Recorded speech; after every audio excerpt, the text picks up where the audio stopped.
れスパルタ人。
ンドラ。奴め何をした？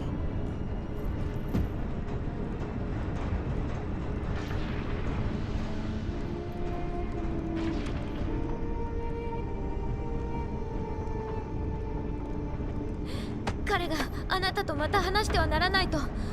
もし話したらお父様のようにあなたも痛めつけると。そんな。彼はあなたを殺すって言ってた。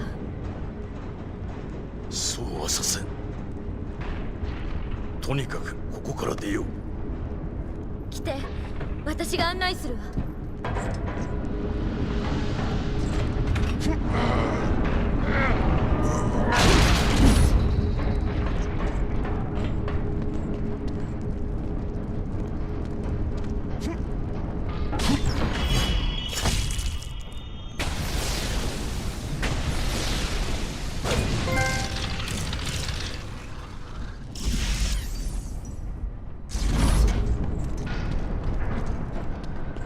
クレイトス、引き上げて。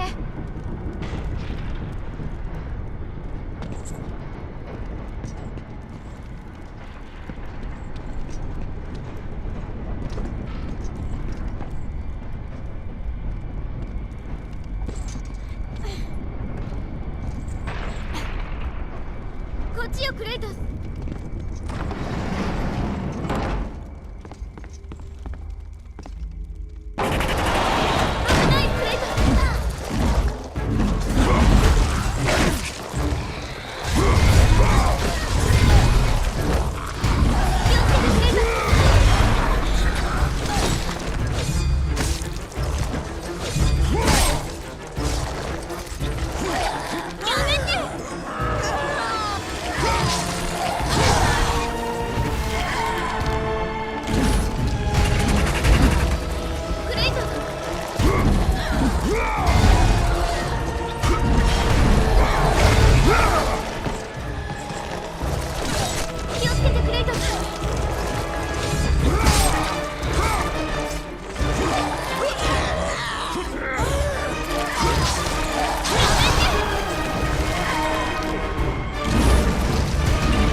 上げられそうよ。やった！抜けられた！あ、待って。何かある？どうすればいいんだろう。こうかな？じゃあこれ見せてくれ。うまくいった？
急いで。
旅の終わりには程遠いパンドラ。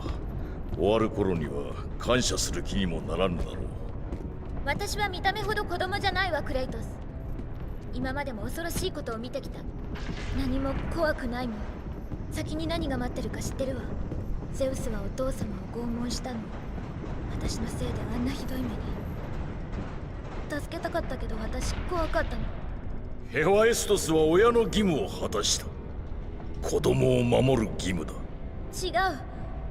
私がいけないの。恐怖で助けられなかったわ。恐怖は闇と同じものなのよ。闇の中で私は神々の声が聞こえた。私を怪物と呼んでたわ。言葉など何の意味もない。多分。でも神の言葉に恐怖を感じた。灰かぶりの戦士に対する恐れも。あなたを恐れてた。神々の恐れが募るほど私は希望に満ちていったわ。希望は弱者が持つものだ。希望があるから強くなれる。だからここにいるのよ。全てを失っても希望があれば戦える。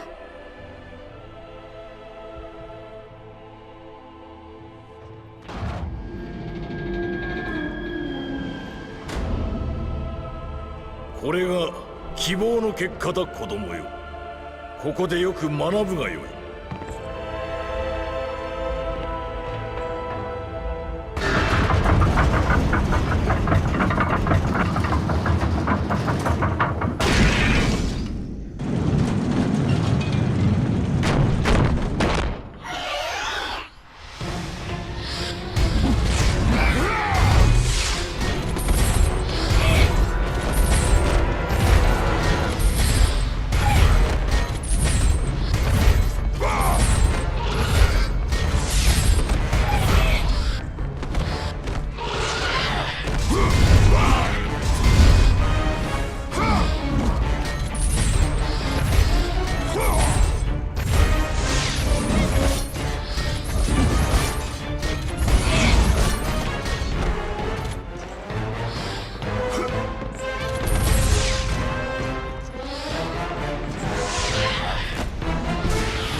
鎖をクレイトス。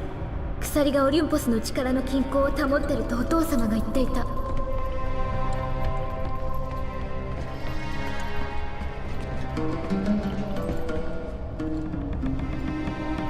鎖を切ればラビリンスが持ち上がる。ここで待ってろ。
逃げたと気づかれた。急いでゼウスの声を追ってくる。お願い助けてクレイトス、早く。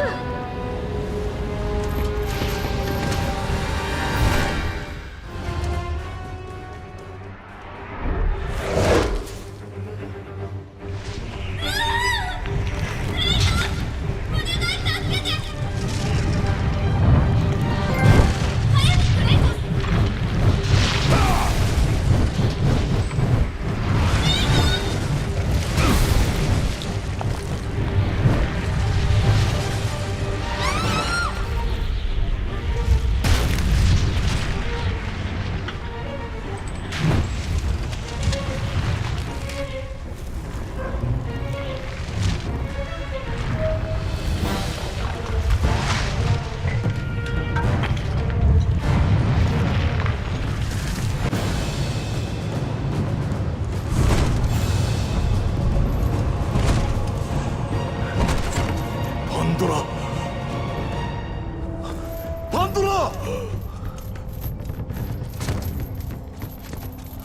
アテナ？大丈夫よクレイトス。目的を忘れないで、ここまで来た理由を思い出しなさい。準備なさいクレイトス。すべきことは何ですか？ラビリンスを持ち上げる。彼女は属すべき場所に。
クレイトス。暗闇では希望の炎が自由にしてくれる。パンドラ、行くな。こうするために来たのよ。そのために連れてきたんでしょ。他の方法を見つける。ダメよクレイトス、他の方法なんてない。私を行かせて。行くな子供。私は子供じゃないわ。離して痛い。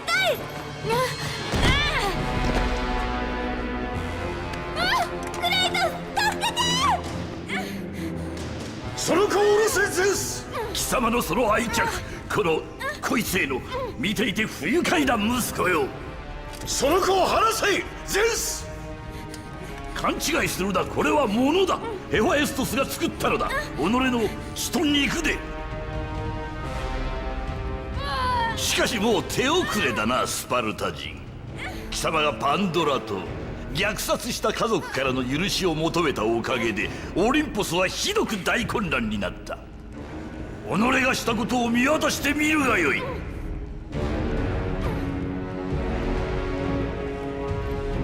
見えるのはお前を滅ぼしに来た者だけだ。貴様に情けをかけたのがわしの過去最大の失敗だった。こんな奴に情けをかけるのは貴様にとって最大の失敗だ。その子は何の関係もない。この子に何もかもが関係しておる。その子を下ろせ。ならよかろう。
クレイタス、炎に飛び込むのを阻止するのだ。私はこうするために作られたの、知っているでしょ。お願い。黙れ。クレイトス、もうこうするしかないって知っているでしょ。耳をかすでないクレイタス、惨めな人生一度ぐらい正しく進め。家族を失ったようにその子を失ってもいいのか。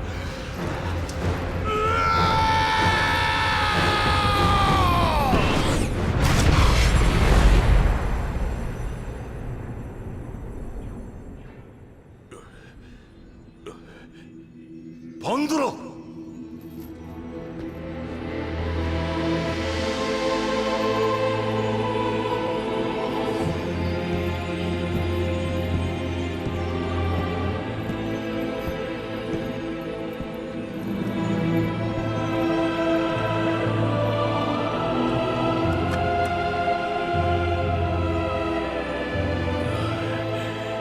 神をも殺せる力。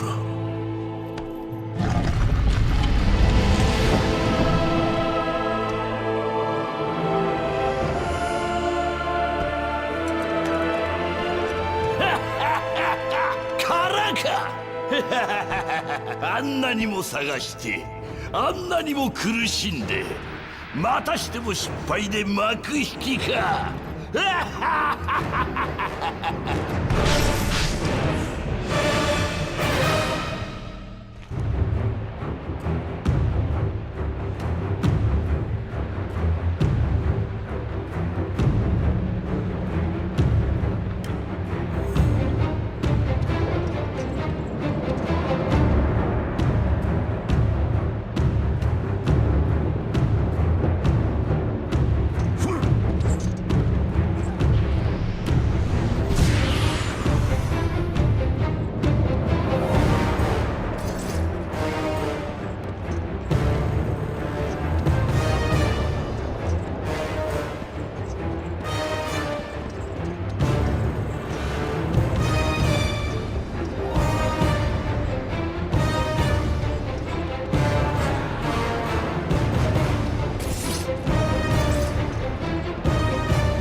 なんてありさまだ。早く貴様を葬って正す。ここへ来い父よ。全ての決着をつける。賛成だ息子よ。さあ始めよう。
オリンポスの支配もこれで終わり。ガイア、生きてたのか。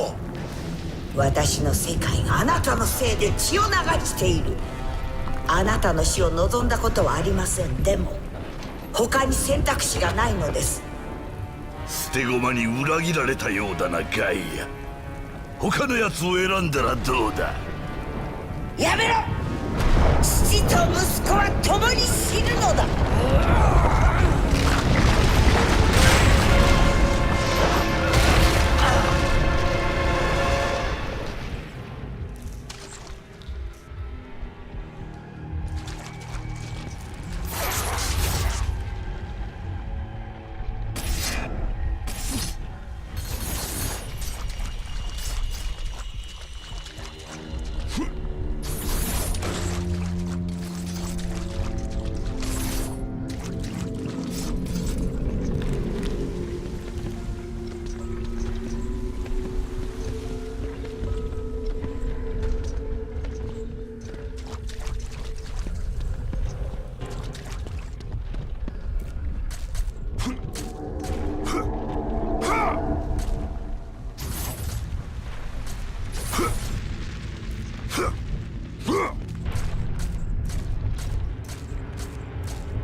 に終止符を打つ。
わしが貴様を倒す。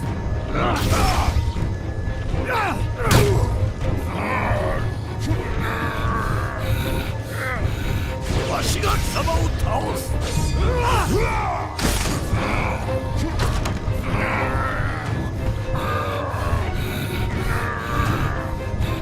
無礼な愚か者め。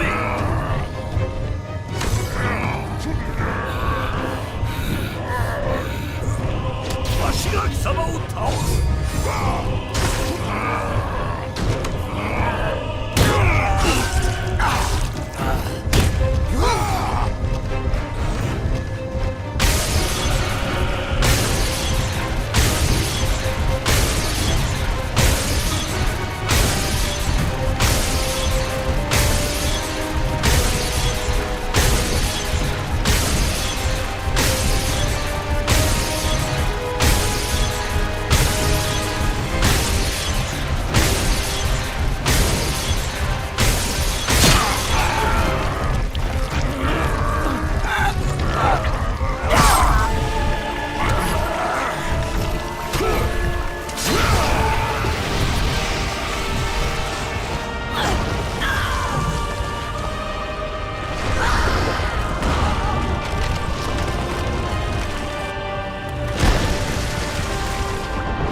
ほどうんざりだ息子よ。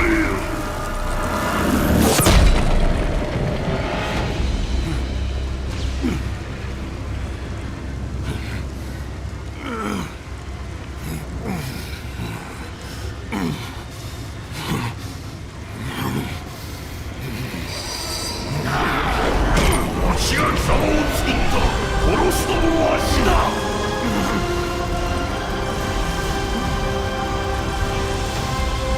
恐怖を受け入れよクレイトス。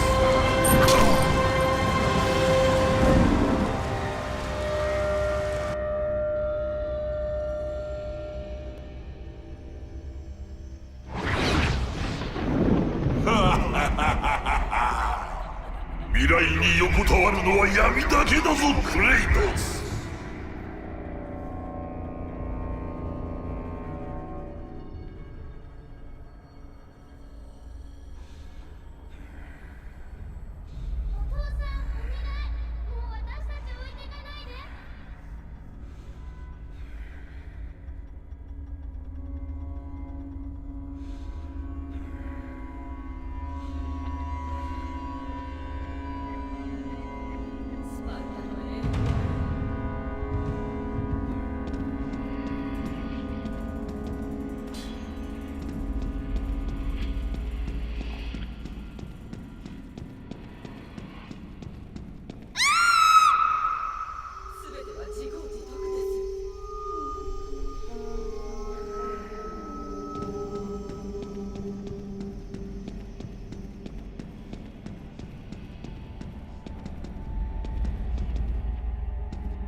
お母さん、何が起きてるの？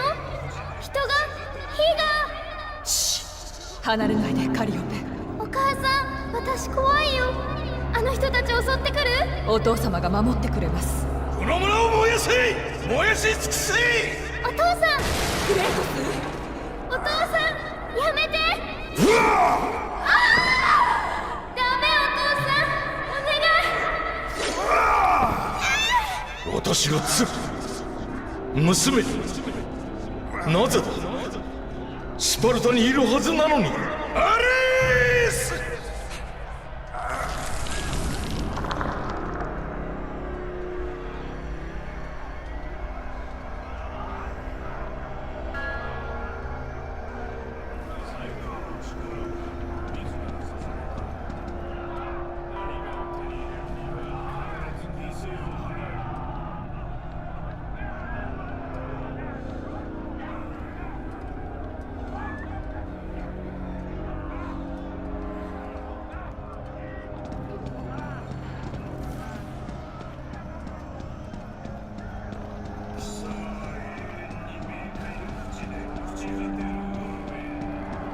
クレイトス、来て。私が案内する。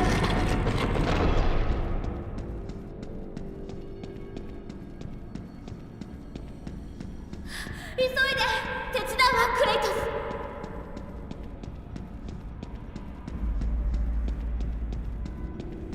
あいつらは救えるぞ、クレイトス。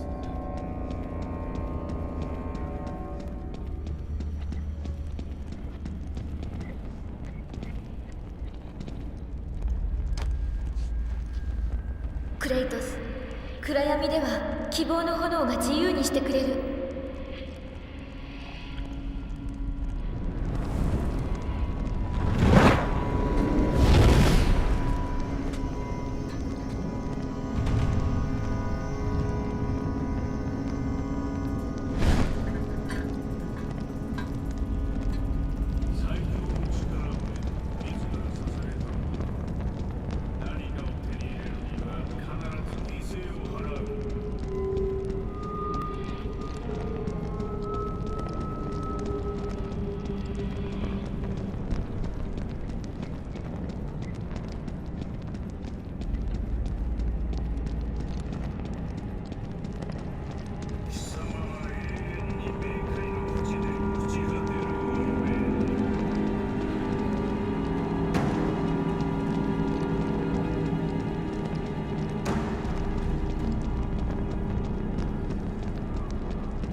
光が見えるでしょう。あなたは変わってく。恐怖の心はもう忘れていいのよ。光は真実を照らす。その中から人を許す力が生まれる。許されたくばまずは自分を許す力を見つけなければ。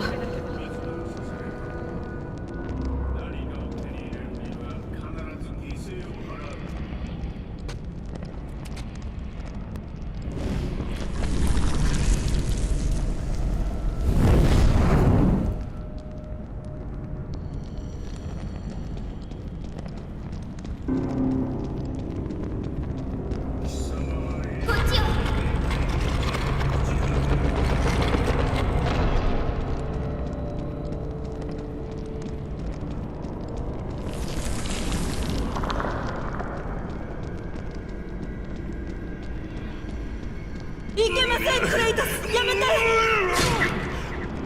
アテナ、なぜだ。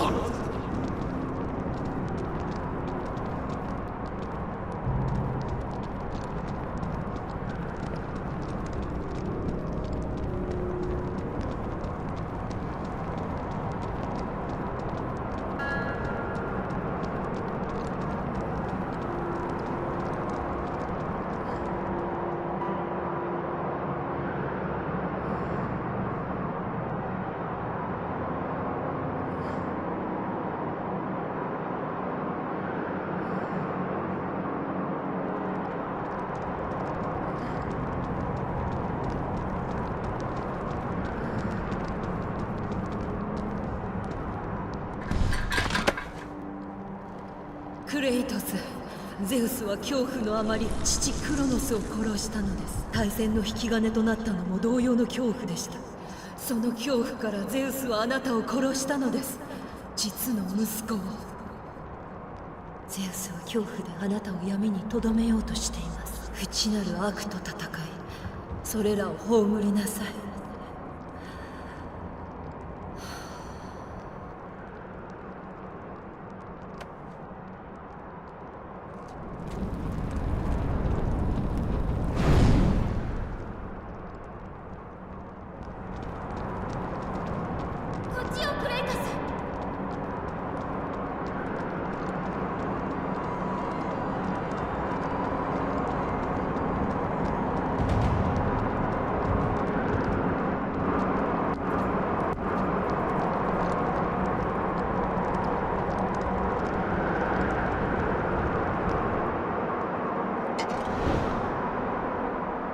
神々は私を見捨てたのだ。残されたのは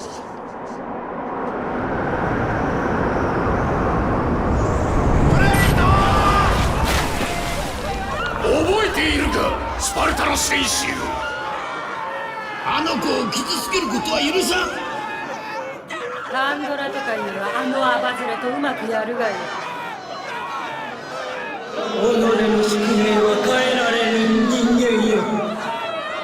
私てくれスパルタ人。望みのものは手に入れただろう。離せ。死ねスパルタ人よ。今日は僕を倒したけれど、だけど最後にはクレイトス、最後には自分自身を裏切るんだ。いつかこの報いを受けるぞ、クレイトス。あの子は絶対に見つからん。スパルタの戦士が仰向けに倒れることはない。だろう兄弟。もっと苦しめ。嘘だ、またお前だなんて。今のあなたの姿では魂に平安は訪れぬ。またも俺を置いていくのか、クレイトス。待て待て、教えてやろう。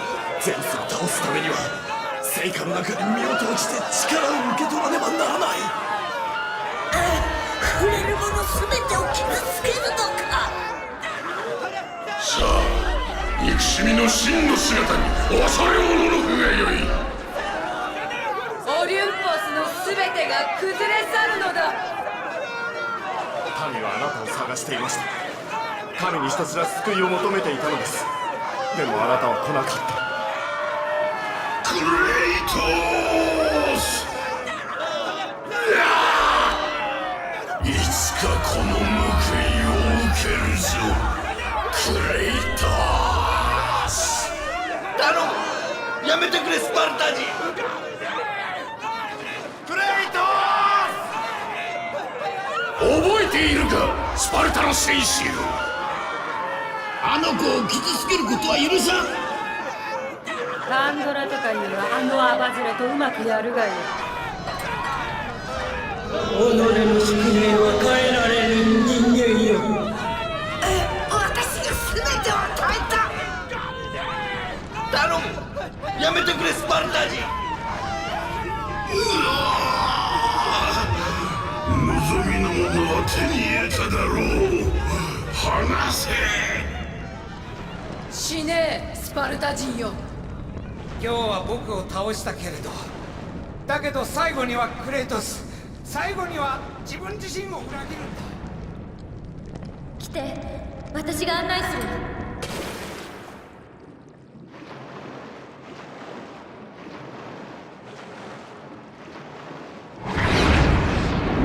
死ねクレイタス。わしが貴様を作った。殺すのもわしだ。急いで。なぜ貴様は死ね。恐れよ。クレイトス。こっちよクレイトス。黙れ。早くクレイトス。クレイトスお願い、私を自由の身にして。耳を貸せないクレイトス。惨めな人生一度ぐらい正しく進め。家族を失ったりその子を失ってもいいのだ。大丈夫よクレイトス。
神々の恐れが募るほど私は希望に満ちていた。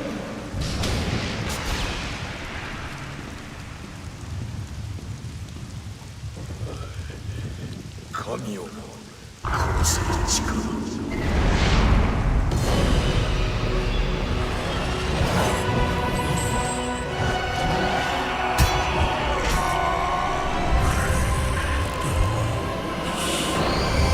希望があるから強くなれる。だからここにいるのよ。全てを失っても希望があれば戦える。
よくやりましたね、クレイトス。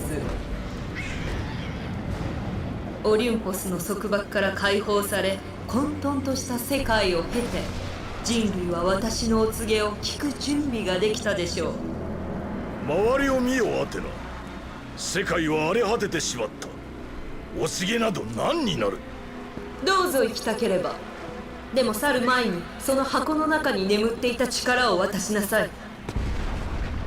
箱には何もなかった。それはありえません。目を見ればわかります。あのゼウスを倒した私の力、今もその力があるはず。わからないのですか？ゼウスが災いを箱に集めた時、再び箱が開かれたの。どうなるのかと私は恐ろしかったのです。だから私はこの世で最強の武器を召喚し、その箱の中に入れておいたのです。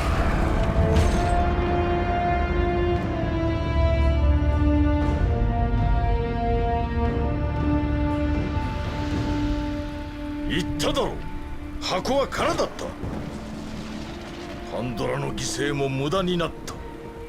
私の復讐のために彼女は死んだ。それは間違いです。あなたは私の力でゼウスを、私は見ていました。もしかしたらそうなのね。あなたが箱を開けた時、災いが解き放たれて神々に感染し、神々を変えてしまったのです。ゼウス自身も災いの餌食となったのです。だからゼウスはあんなにも激怒し、あなたを殺すことに取りつかれ、恐怖という災いに取り込まれたのです。私が箱に入れた力は解き放たれていないと思っていました。あなたは箱の中の災いから力を得てアレスを滅ぼしたと考えていましたが、そうではなかった。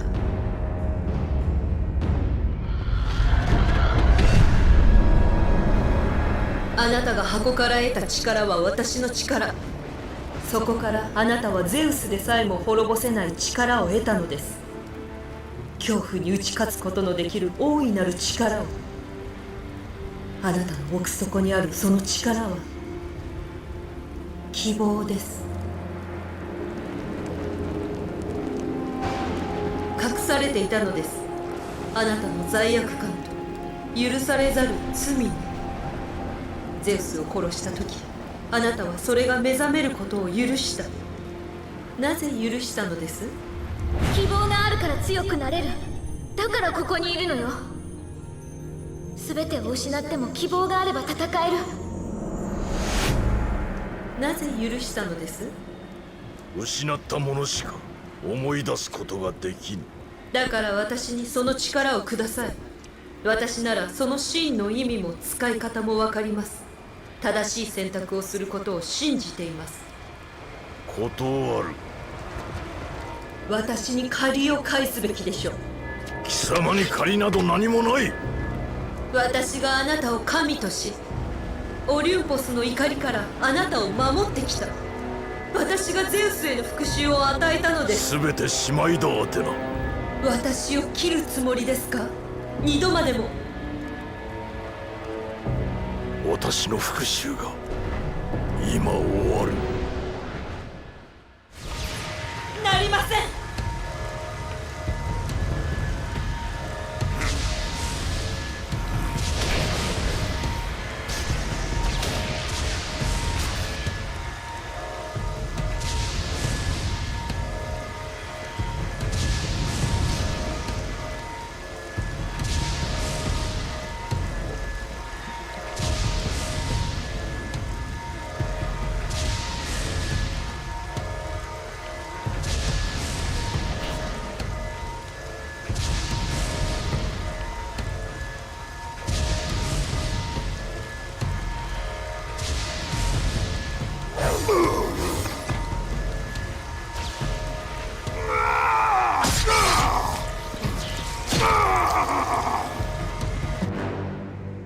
この愚か者、何をしているのです？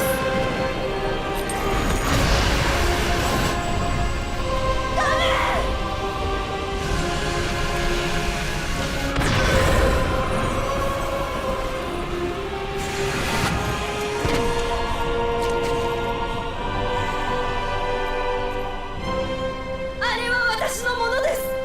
私でなければ持て余してしまう。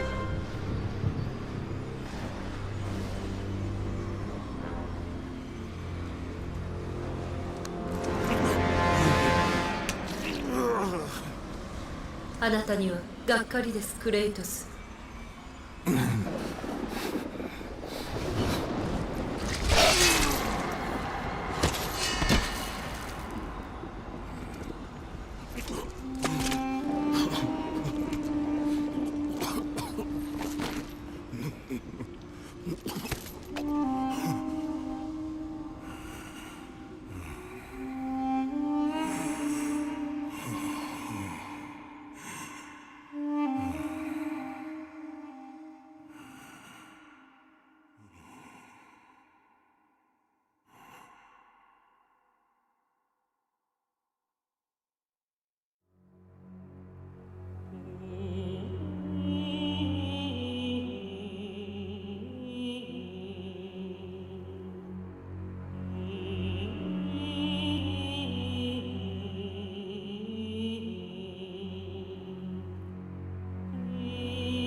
First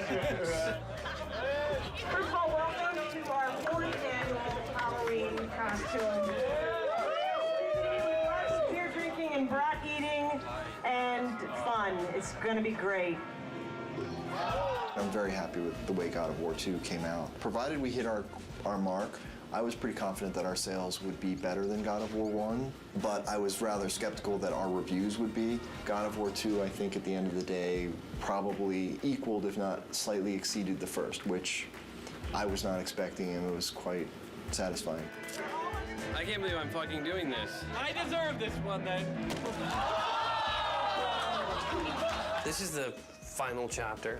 So I think big goals for me are to finish this off in such a grand, epic fashion, something that is truly befitting of what we've done, what we've set up in 1 and 2. All right, this is for revenge story.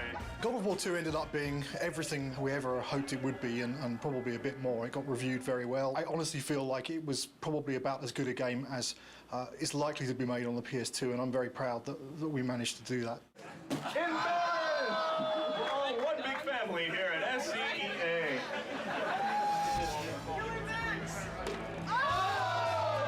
Once you start something, you got to finish it.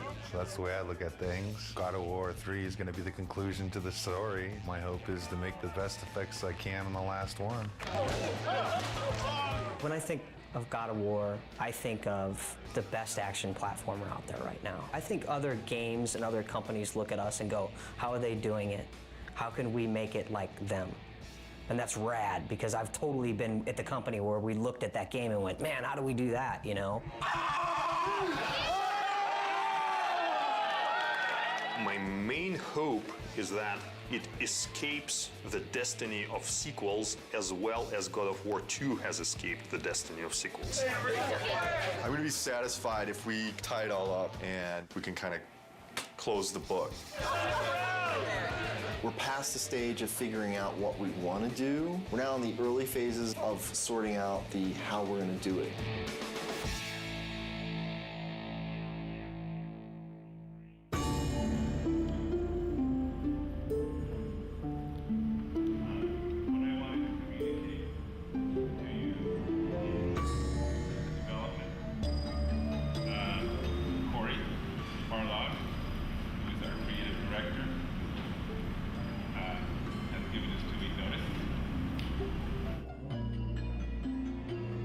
Next Friday will be my last day at Sony Santa Monica. The bomb was dropped. It was somber and everyone was quiet and no one said anything, and perhaps there was a tad bit of shock. And it's killed me because I really didn't want to say something, but it's just nothing you can say is going to come across as anything but you're an asshole. When I heard that Corey was going to leave was kind of annoyance more than anything. It's, you know, it takes a long time to make a successful team as much as a successful product. It's always a pain when a key person in that team decides to move on. First emotion we felt was just shock. Didn't see it coming, didn't expect it. It's like dropping a bomb. Well, it was disbelief, obviously. I thought he would be the last one to leave. Incredibly bummed out, like very, very disappointed. You know, you're never really prepared for something like that, you know. They don't warn you very well either. They just kind of spring it on you. It was kind of a bit of a shock. I never expected that Corey would leave the project, so But once the initial shock died down, I couldn't help but being a little bit happy for him. So because he was getting to try new things. It kind of puts us in a little bit of turmoil for now, but I think we'll work it out. I'm glad he has the balls to stick to whatever it is that he wants, but I'm also a little pissed that he's leaving us in the lurch, just kind of like holding the bag. I mean, I know I want to be here. If he needs to be someplace else, that's what he's got to do. And I think it's better that it happened at this stage in the project than a year from now, obviously. It obviously is a very difficult choice and a difficult time and not a very happy choice to be making. But, you know, on the horizon, the doors are opening. Of course, it's hard to imagine someone stepping into Corey's shoes. He's amazing. Many people wondered whether we could do God of War 2 without David Jaffe, who did God of War 1, and I think we succeeded at that. I think we can succeed at creating a third version without Corey Barlog. I think it's kind of neat, actually. A different director for each chapter.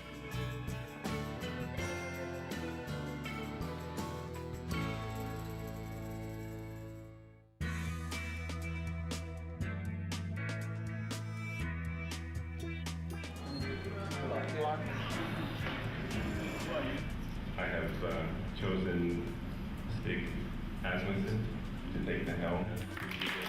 When I became director, there was a very warm response from the team. I got a lot of tons of support, and I mean, so far everybody's been super cool. I look back on how Corey handled things and how Dave handled things, and I draw inspiration.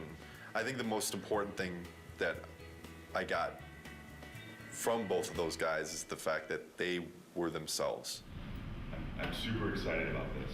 You know, this team kicks ass, you know, and it's said a lot, but this type of situation, the kind of garbage that we've been going through in the last month, as far as I'm concerned, this team's second to none. But Stig is fucking amazing. Stig's a pretty good leader, I think mostly because you're probably afraid of him when you first meet him. The entire team really respects him. Everybody communicates well with him, and he's not unfair with any of his decision makings. From my perspective, he is much more easier to work with. He is much more structured and engineer friendly.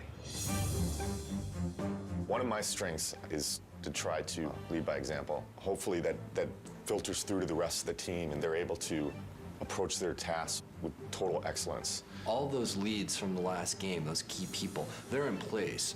And that's really where the personality of the studio comes from. That's where the drive of the team comes from, wanting to critique every element and make everything that's in the game the best that it can be. It really is driven from the leads and from the culture of this studio, and that has not changed, even through the turnover.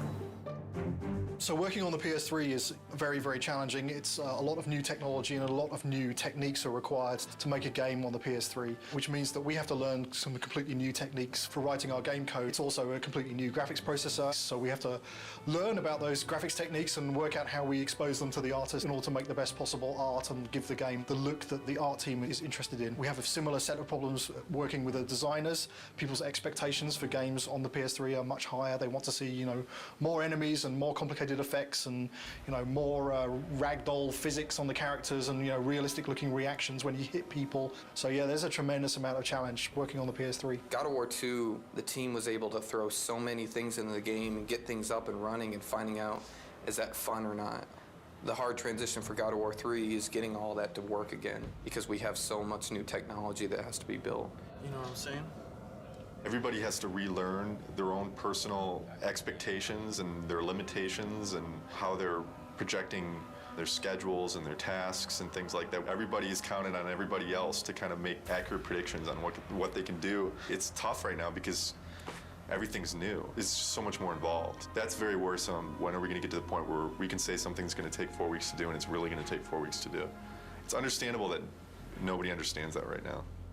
PlayStation 3, we're able to push a lot more polygons, a lot more texture resolution and detail, so things are hyper realistic. I mean, they're so realistic now that we can actually see pores on skin and hair and eyebrows and nose hairs. You can see everything. We have a lot of work ahead of us.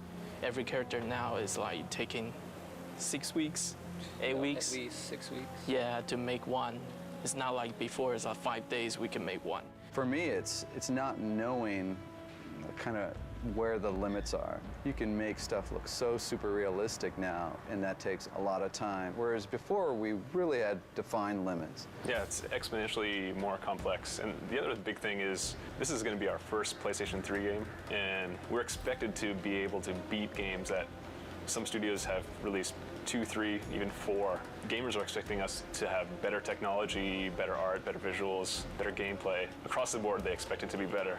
And that's pretty intimidating in itself. We're going crazy with the detail. When it's done, I think it's going to look incredible. You're going to see Kratos do a lot more subtle movement, more facial animation, things that the human eye just, usually takes for granted, but now we can include all those things. The things that we can actually accomplish are starting to now really become things that are only limited by our imagination. With the new hardware and the new system, we're able to kind of start pushing the player experience and creating like a much more kind of cohesive world.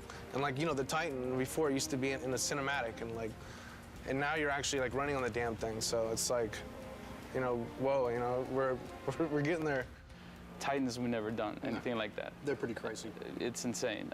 The fact that you're going to be able to run around this like moving character, and it's basically a moving level, it's pretty insane. From a programming perspective, they're a big challenge. We designed all of our animation systems and everything to deal with a roughly 2 meter high character Exactly. where, if his little finger twitches slightly, there's not too much of a big deal. Exactly. But when your character's like, 2 kilometers high, then a little twitch in the finger suddenly becomes like a really big deal. The very first moment those were mentioned, I was like, oh, Jesus, this is going to be a big problem. Yes. But hey, I mean, it wouldn't be God of War if we didn't try something we didn't think we could do when we started. Because I'm very proud of this game and you guys, I've invited a storyteller friend of mine to come in our walkabout. So Stan Lee is going to join us today and check out your work. This is such a cool time to be just walking around the studio and looking at things as they're coming online. Every month, we do a walkabout, and it's largely for the team to kind of, review each other's work and, and really compliment each other. It's a big studio now, there's like 80 people here, and really it's impossible to keep on top of everything that any given part of the group has been working on. It's an opportunity for everyone to see what cool stuff has been going on in the studio. It's a good way of making everyone realize that they're part of a big machine at this point. Plus, everything looks better after you had a couple beers. So it helps to make your stuff look better. Everyone's out again. These are all, it's Olympus, the gods, and they're all bad. All the gods are bad, except this guy who's tormented. Yes. That's great. His line is, in the end, there will only be chaos. And then the next game you do is called Chaos. That's a great sequel. There you go. Zeus's brother Poseidon. Terrific, terrific drawings. Hera. Yeah. I love to write dialogue. Maybe we could try something new. A video game with lots of dialogue. I'm sure it would sell like a bomb. And I love the way this hand is there. Oh, gosh. Oh, yeah, and then when he moves the hand, we'll like make that to kind of get destroyed a little bit and get all kinds of dust flying off of it. This is one of the best things I've ever seen. Cool. That is beautiful.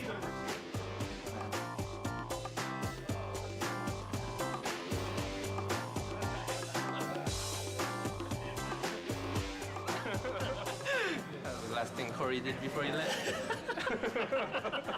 Okay, so long, fellas. We're just giving each other props here. Yeah. Cheers. There's no such thing as a bad walkabout because, beer at work. And also, Stanley rules! Woo, woo! Just crawled up there. It's Stanley. Stanley!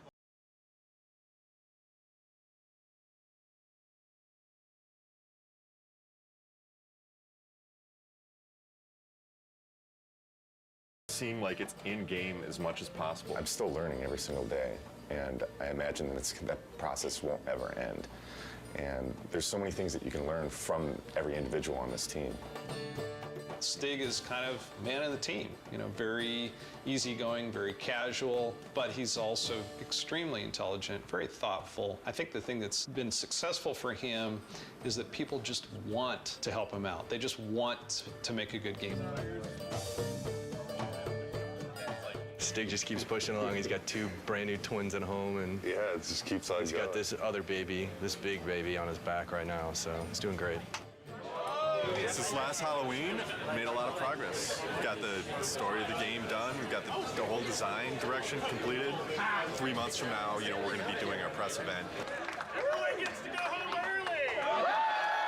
The first couple times when Stig addressed the team, it was so clear how nervous he was. He would kind of stumble on his words, and he'd literally, you know, turn red, you know, like a stoplight. It was really kind of endearing. But then to watch him sort of evolve, and honestly, I think I was a little bit concerned that, you know, our game director is our public face. And we actually gave him, you know, some media training. And Stig actually asking people, he says, you know, honestly, I don't want to think about all this stuff. I just want to be myself. Is that okay? And they said, you know what? Absolutely. That looks good. Oh, wow. So that's how tall Kratos is. He's probably closer to the size of this guy. Will is our stand-in Kratos when Kratos isn't here. I'm about as close as you can get.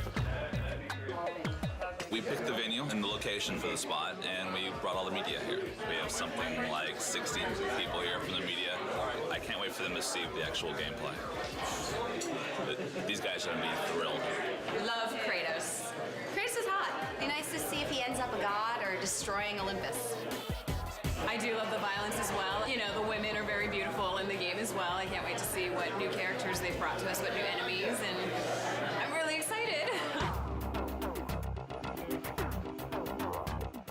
I also want the sizzle, you know? Maybe we can just focus it in a little bit more. We can play with that a little bit. Yeah. The development team has worked so hard on this project, so it's really fun to see when all their hard work comes to fruition. I'm going to get through the first couple slides up here, and then I'm going to start to walk around. Nobody has seen the gameplay outside of our studio, so this is going to be the first time. I want to get this over with. I'm nervous, but I'm also excited about this. I think we've got something really cool to show. I'm looking forward to seeing people's reactions. Can we play it? This is our first big kind of press thing. There's definitely some nerves with that. Anxious. I'm definitely anxious. The best thing that could happen today is people think it's awesome. You know, it totally kicks ass. The worst thing that could happen today is that people just flat out think it sucks. I don't think that's going to happen, but you never know with these media people.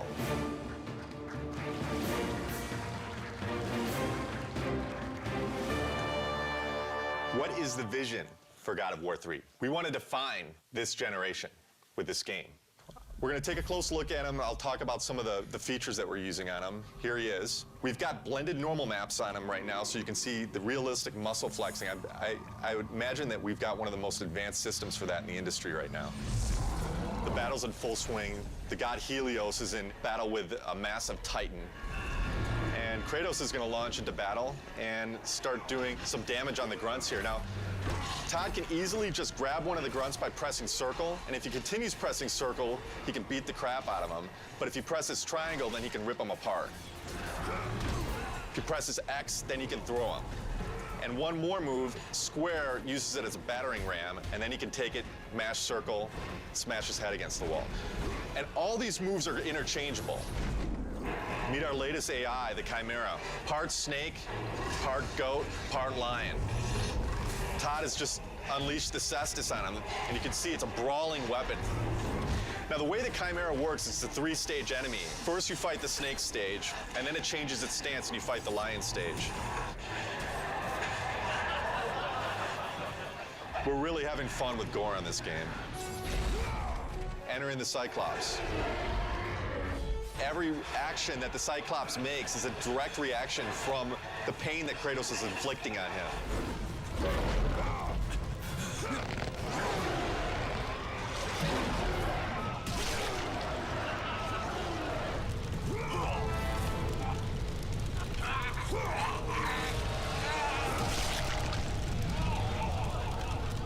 Well, that's our newest upgrade, the Helios head. It can be used to reveal secrets.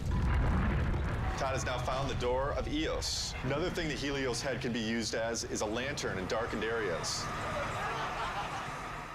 This is our newest form of travel in God of War, Icarus Ascension.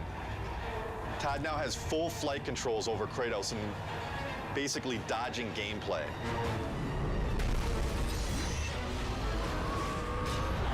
That's it. Oh my God. Fantastic. It was great. It was phenomenal. I mean, like, I thought that I had a concept of what it would be like, but this pretty much blew everything completely out of the water. We're putting a lot into this game. I said I think this game needs to be a defining game for this generation, and I truly believe it will be. I can't comment on what the future holds for the series because, you know, I'm focused on God of War 3 right now, but this is God of War is this is it. This is the end of the story. We got a lot of work to do, so there's no time for relaxing, that's for sure. E3 is obviously a big thing. We got to get this playable to the public, what we just showed on the demo here. We're in pretty good shape for that, but we got to get the game done. We still got a lot of work left to do.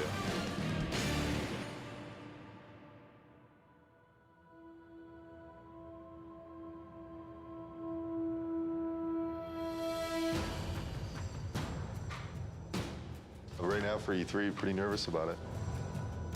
Nervous, I mean, think nervous isn't a bad thing. You know, you should be nervous. Your nerves should be on edge or else you're not going to get the thing done right. It's kind of ironic that most people would have been happy with the reaction for the press demo, and we were kind of like, we could have done better. We've undertaken to basically change the rendering path between February and E3 to make it look much prettier and much more next-gen.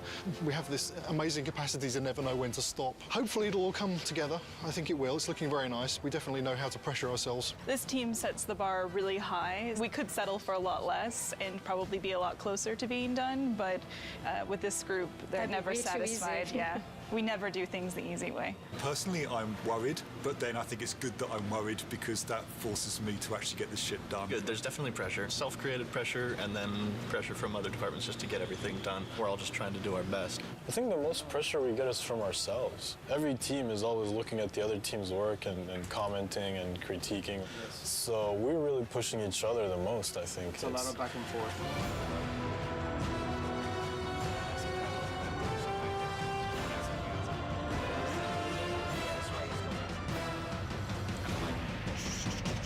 The following week, it's absolutely nothing moves because we're going to need to take every freaking second to make sure it's stable, and we are at frame rate.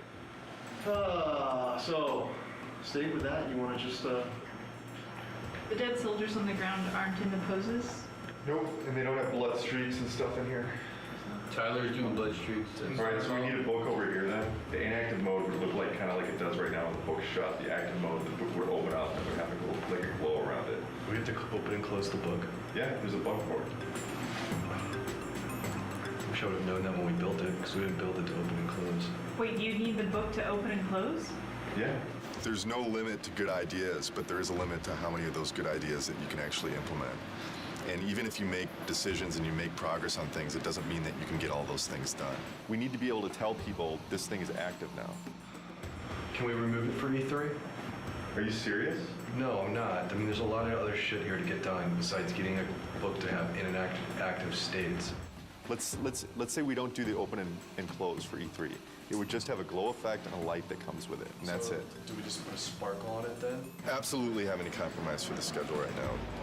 I have to trust production, and I have to trust the fact that they're telling me that we can't get things done. So I feel like there's little things that have been compromised. I don't know that the player's going to necessarily miss them, but I sure am. It's part of making games. You don't always get what you want. This seems like harder than the last time I played it. We have to keep in mind that somebody from the street is going to be playing those harpies. And I don't know. The way it looks right now, on 3 tries, people will throw down the controller. The stuff we just went through, pretty rough. It's a little frustrating from the respect that it's been kind of at this state for a long time now. Kind of wondering when it's going to get fixed. The struggle or the challenge. If it doesn't get fixed this week, we're screwed. This is sprint week, meaning we're making a big push this week to get a lot of work done and make some headway going into E3. As far as crunch goes, we're not going to call it crunch anymore. We're going to call it a sprint, and then everything will be fine. So as long as we do that. Change the name, it'll all be fine. Tonight's the first night of crunch. Yeah. Yeah, so... We don't like the euphemism sprint. Fuck. I hate crunch. It sucks.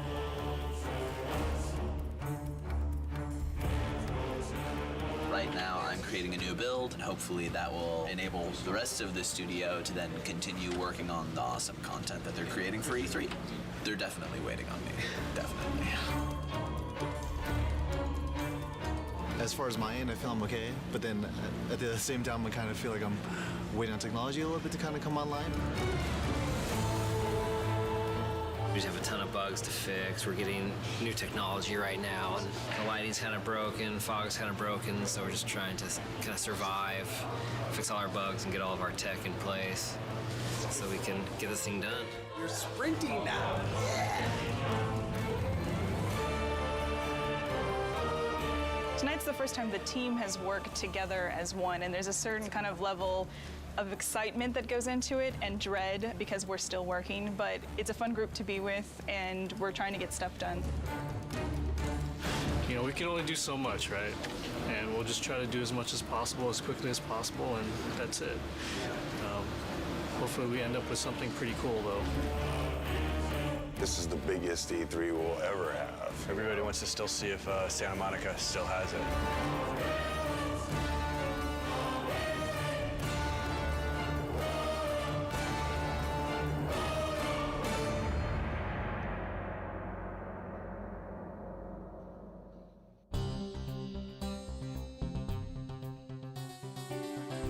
Last 2 weeks have been very, very intense. I actually got here this morning a half hour before the shrine actually opened to deliver live code for what we're playing this morning. I didn't have that code until yesterday afternoon. The Sony press conference is their big moment, 2 hours to like show all the new stuff they have.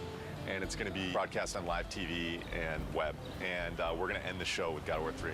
Anytime that you go first or last, if you open the show or close the show, it's an honor. I guess we're happy that Sony seems so committed to our game. It's nice that all of our hard work over the last 7 years, really, because that's how long we've been working on the God of War series in total, is really getting the reception that it seems to be getting. We're real excited that we're closing the press conference. It's a great opportunity. It's a great way to end. We're going to be live on stage playing real live code. So nerves are definitely high. Like a lot of jitters. Stig's going to be talking and I'm going to be playing on stage, so a little stressful.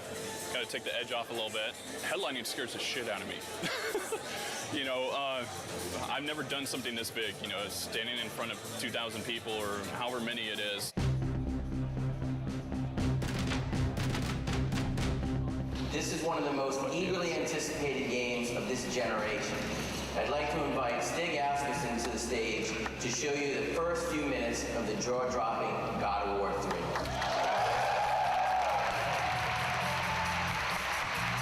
We at Sony Santa Monica Studios are excited to be able to present this live demo of God of War 3. God of War 3 is the final chapter in our fantasy trilogy, based on the dark side of Greek mythology. Now our design director, Todd Happy, will take point on the controls, and we'll get into our demo.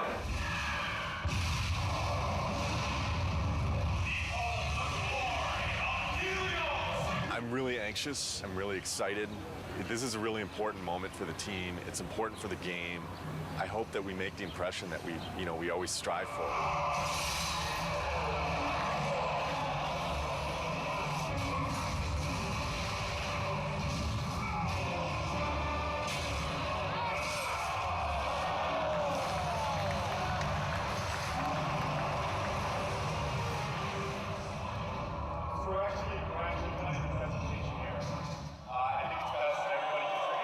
The demo is now live on show 4, and we have an extra 20 minutes of gameplay so you can see how it ends. God of War 3 is due for release March 2010. Thank you. One line. Amazing, fucking awesome. People really seem to dig it. This went well. I don't see how it could have gone any better. Well, I'm kind of glad that E3 is back. It's pretty exciting. It's been a couple of years since there was a really decent-sized E3. It's always exciting to have your game here. This is what we work for. E3 is like Christmas. We've got 12 kiosks set up with God of War. We had a great time last night setting it up. It was actually, we got there, the Sony booth was relatively quiet. All the games were up and running, but there weren't a lot of people playing anything.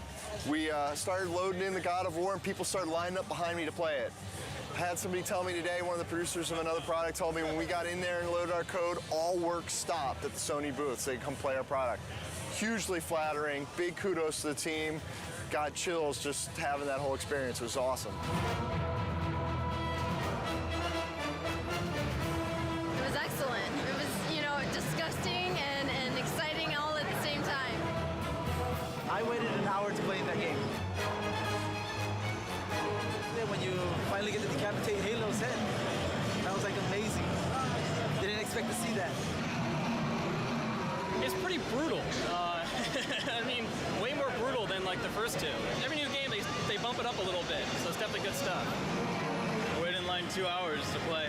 What can I say? It's God of War with unforgiving amounts of violence, great gameplay, kind of thing that, you know, just spend all day playing, not call your girlfriend, whatever, who cares, right? I'm super pumped to see it. Yeah. It makes me so jazzed. So this is Christmas. It's Christmas. But it lasts 3 days. We can't believe it's back, you know? It's like awesome. Really good. I'm so fucking happy that E3's back. I mean, it means so much for the industry. Seeing people's faces when they play, we just ship it out to the store, so the team really doesn't see, you know, people's reactions and just even the oohs and the ahs at the press event. It makes it all worth it. Just seeing like the people's faces. I mean, that's why I make the thing, you know? I want to take people to that next level. I think this is what excites the team the most, when they get to see people's reactions. We work our asses off before this to just get the demo to be as polished as possible, and you know, we're trying to represent almost a finished product when we're not done with the game yet. So by the end of this, we're so drained, put so much energy into it, that all this energy coming from the outside just builds us back up and gives us that ability to finish the game.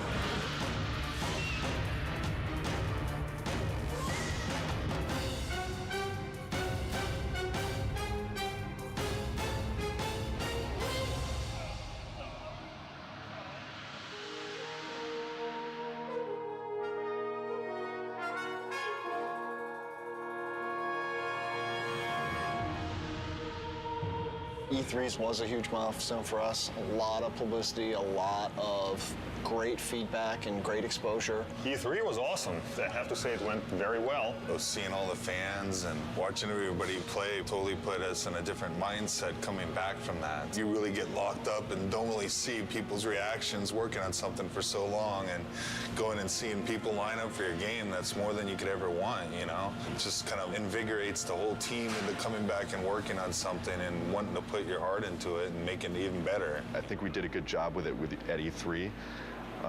And that shouldn't be our high point. That should be like our midpoint.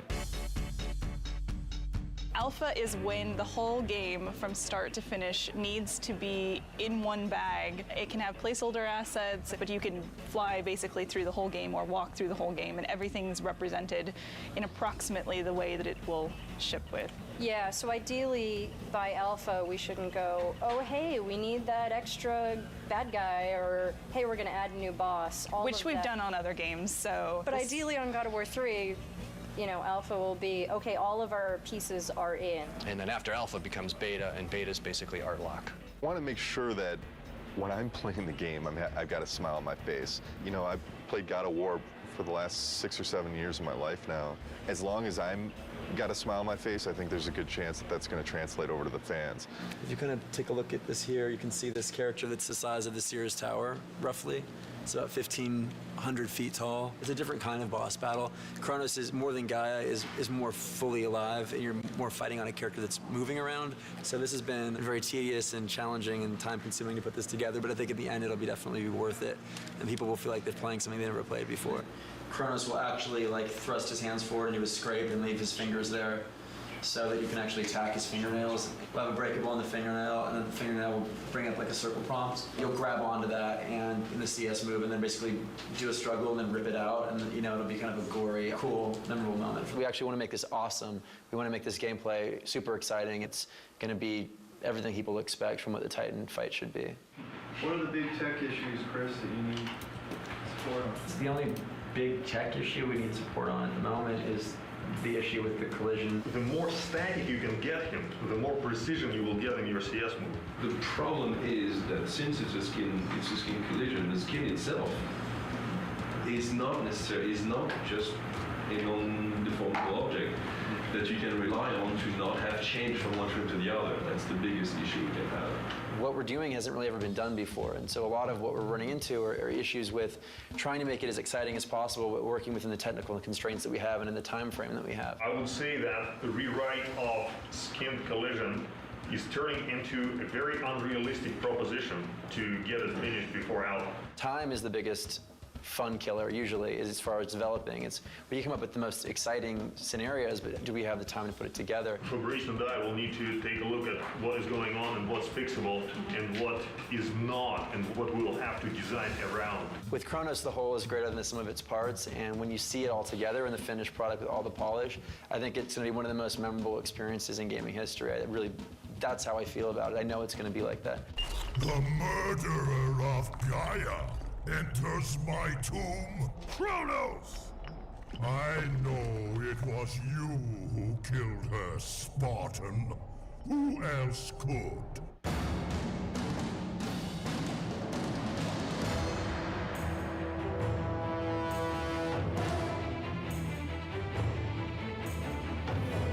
About a month back, maybe 6 weeks back after Alpha, we were looking at the end of the game and we felt like there was a lot of fighting and it didn't really tie into the story. We had a couple brainstorming meetings and we came up with this idea that it would be really cool to go inside Kratos' head.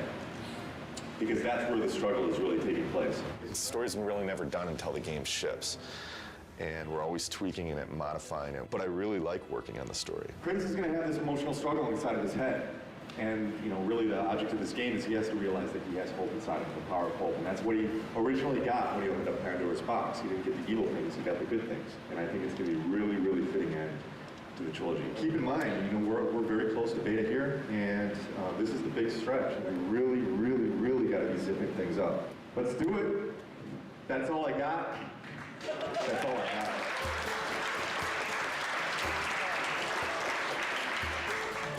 This is the third Halloween. I think for many it's probably a big relief. We're less than 3 months away from being done. It's been 2+ years. It's been an incredible journey. We've overcome so many pitfalls along the way with change of personnel, project redesigns. Despite all that, we've managed to continue to elevate and continue to push ourselves and continue to make the best products we as a team can do. And I think God of War 3 is living up to that. To complete the third one is pretty amazing. We always tried to hit the highest mark we possibly could, and I think we've done it once again with this one. So we're gonna have to wait and see what the fans think, but I have really, really high hopes. Completing a trilogy is something I never did in my life, you know, and completing something like this is very special, you know, something that means a lot to me. Sentimental moment. This is truly one of the best teams I've ever worked with. I mean, across the board. I've worked with teams that were really strong on the art side, or really strong on design, or really strong on technology, but this is the only team I worked with that fires on all cylinders. The team faced a lot of challenges. The interesting thing is that this team has always faced challenges, and it sounds kind of cliche, but they're really good at facing challenges. Yeah, I agree 100%. You know, I mean, we've discussed a lot. Obviously, we've gone through a lot of different changes, and the team always, I mean, you can put it any better, but they always rise to the challenge. We really sat down and focused what we wanted to, make good, and whatever wasn't working, we just kind of threw out the door and said, this is what we want, and that's what everybody focused on and made good. Fans are going to be blown away. We're still getting surprised as far as how good things look. The game's awesome. It's gonna be good. Been working with Kratos almost 7 years. I've learned a lot. He's taught me a lot. We've had some good times, but it's time for him to go to bed for a little while.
We're over here at Leo's desk, and we just, you want to say hi, Leo?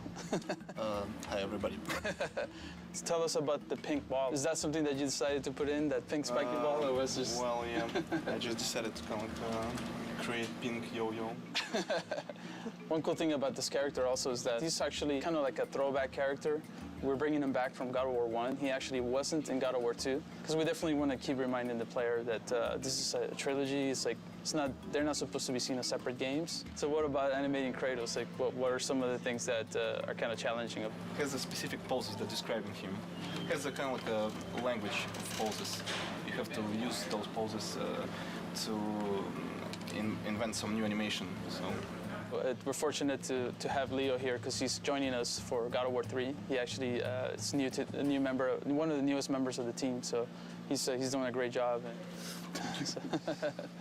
One of the factors of animation is that you're kind of trying to make it invisible. The more successful we are, the less you really notice the animation. The stuff we've got going on with our boss fights is going to look really impressive. It's another kind of key development for this game, I think. We're working a lot with the designers, like way more closely, and creating new things with them.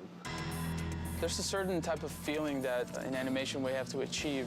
And the most important part, of course, is Kratos and how he moves. Kratos is very direct. We don't try to make him too fancy. If you notice, a lot of times when he's having conversations, he's just kind of standing there waiting for the moment where he needs to say something. Everything that Kratos does happens for a reason. I don't know if many people even notice these things, but Kratos never moves backwards. He's an aggressive character. He moves with a purpose at all times. We actually have wooden swords laying around all the time. We definitely get up and try to act it out. It's definitely always hazardous to walk around the animation area. You gotta watch out. What are the challenges of animating something that big? Planning out where everything needs to be, like nothing happens on accident. You need to know where everything is. I did not know that it was gonna be this big. I just had an idea and I was like, yeah, I'm just gonna go with it, which is kind of a bad idea. I learned my lesson. At the same time, I'm glad that it's the size that it is. The players will be happy that it's in there. I think they'll get an adrenaline rush just from seeing the sequence. Kratos, your death will not be a gentle one. Ah!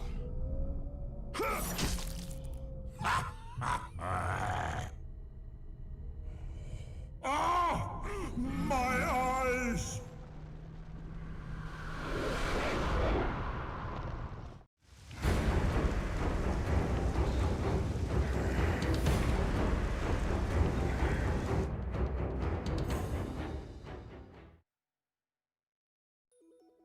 Camera design is the layout of cameras for the player's point of view in the game.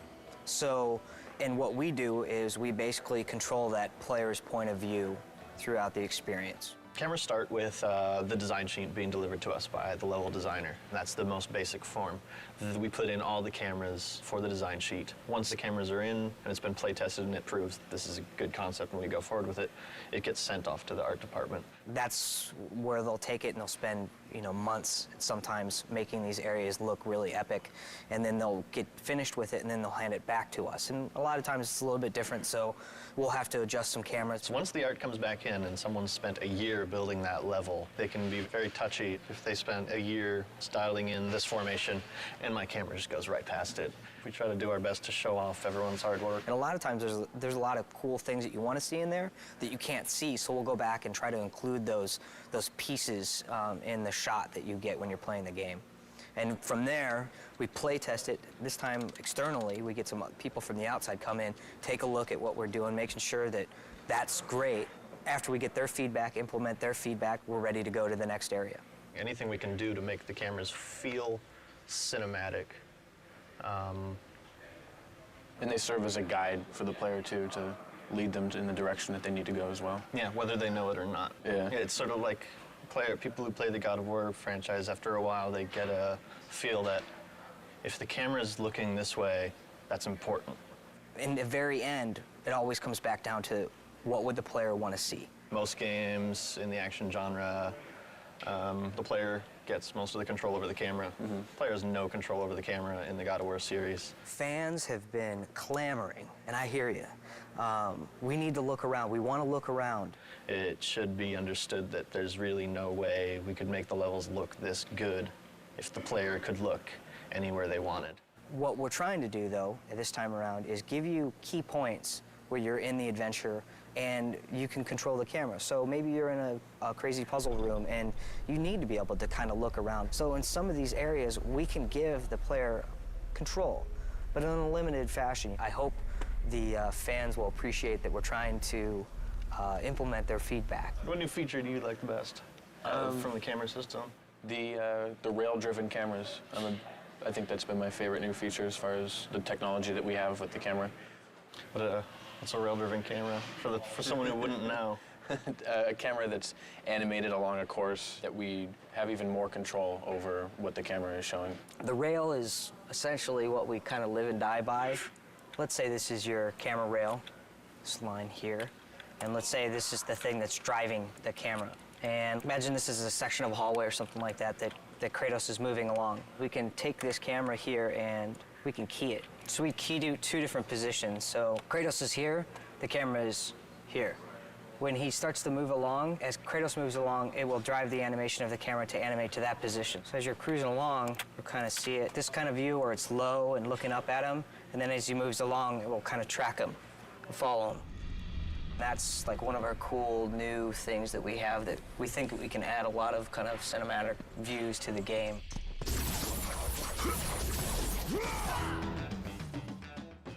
This is a perfect example of combat cameras right here. Here we're in a room, there's nobody to fight yet.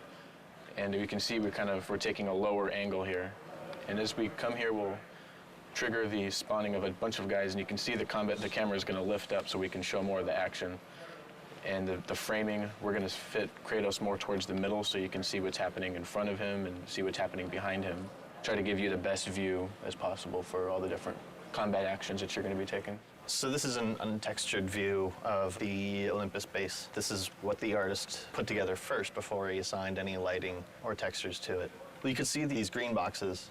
These are the camera zones. They determine when Kratos is within one of those boxes, and once he is, the specific camera tied to that box gets activated. This is what a level would look like after we've added our cameras. You've got it panning around, following Kratos. If you were to take that off, it would basically look something like this. Very basic, not much excitement. You can't really tell where the player's supposed to be going. Adding the cameras is part of what definitely helps the level design flow. Here's a good example of some lead space. We're trying to tell the player this is where you want to go. Jump to this block over here. Once he's done the proper move, we zoom in, get him prepped for this nice shot of him making the leap, and then we transfer to another camera that shows him where you want to jump next, which is from here all the way down to there. So, and then he makes that jump. This would be an example of one of the vista shots we try to do in the game, which is you've got some really amazing piece of scenery in the background that the artists spent a lot of time building. So we want to get that into frame.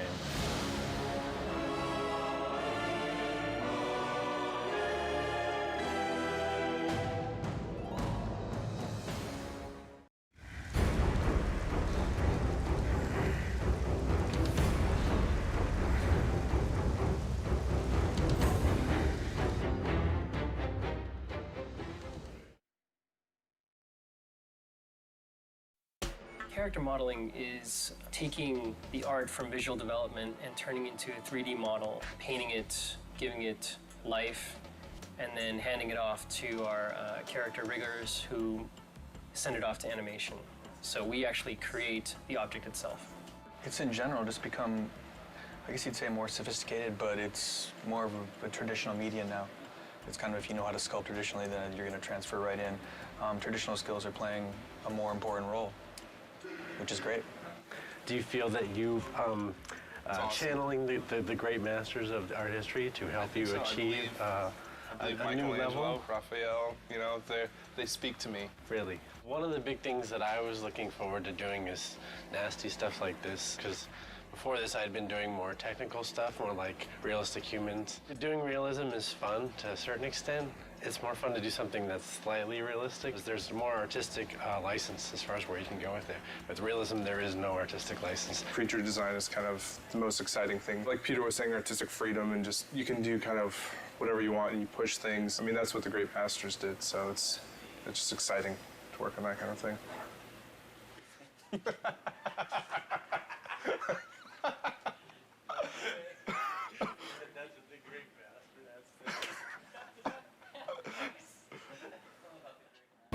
Here's my workstation. I have my Cintiq, which is what we use to paint and model. This is the monitor that we can actually draw on, paint on the screen, sculpt in ZBrush, which is very helpful and amazing. And then on the left of me, I have my standard monitor where I usually keep my reference. We're able to give metal a kind of specularity that we couldn't before. Scratches, blood, a real shine and realism that we couldn't deliver on the last project. We are working with a lot more polygons and a lot more textures on our project this time, per object. Here's Hermes, the concept art that I got from Andy Park, who did a great job. You can see the boots are in there and what color they're supposed to be, what material. We're still working on the cloth, making sure that's all rigged nicely. And right now, I'm fighting with the hair, trying to make the hair look good. So hopefully by the time you see this in the game, it'll be looking nice and transparent. So here we are starting him out in ZBrush and adding a lot of the little detail. Say if you wanted his skin to bulge around these straps, it would be really easy to go ahead and just add musculature in here. Today you may defeat me, but in the end, Kratos, you'll betray only yourself. This is the centaur in our game. Andy Park did the concept. They always do like a colored version first like this to kind of nail the feel of the character and like what he's all about. And then they'll give us these turnarounds like this one.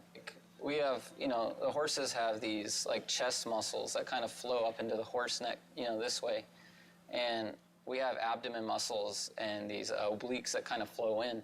And where our hips sit, you know, is kind of where their shoulder blades sit.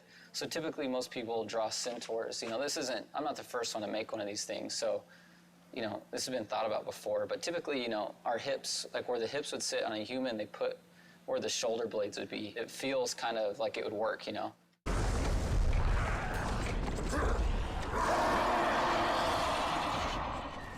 Kratos was created from scratch simply because we weren't sure where we wanted to go in the third game, if we were going to change him at all, or if we were going to maintain the PS2 silhouette and essentially the same exact character. We felt like it might be an opportunity to really make some changes to him, considering the level of fidelity and sophistication in what we could create now on the PS3. We started out way out there. 2.5 years later, we decided that he looks like the PS2 model.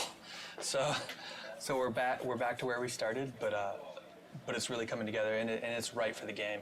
Kratos is a very heroic, very stylized silhouette, a very thin waist, very broad shoulders. He has kind of a swimmer's build on steroids. He's 8.5 feet tall, and he has a head the size of a 4 foot tall person. His waist is probably thinner than all of our wives. He's a trippy looking guy, but he reads really well in the game. Basically what I'm working on now is we've got an upper body and a mesh that the art director, as well as the director, really like. So now it's a matter of creating a blend map, which is new technology for Sony Santa Monica, in that we can do expressions. Basically, I'm just creating the rage, sculpting him looking angry, and we'll be able to blend this new facial expression into the current model. So we can go from here to here. The satisfaction comes in seeing him in the game saying, wow, that's him. Only look, you can see his veins and you can see him breathing. And it looks better than the cinematics. That's kind of that's the satisfaction. Son has returned. I bring the destruction of Olympus! Cadence Crow, in the opening cinematic, flies down and ends up landing on this hapless victim. And as he's eating the guy, he rips the eyeball out of the socket. So it's especially like juicy and nasty. Later today, I'll be working on the vein that the eyeball's attached to. So maybe the crow can like wrestle the eye out and really get some good squirming going on in the audience, sort of thing.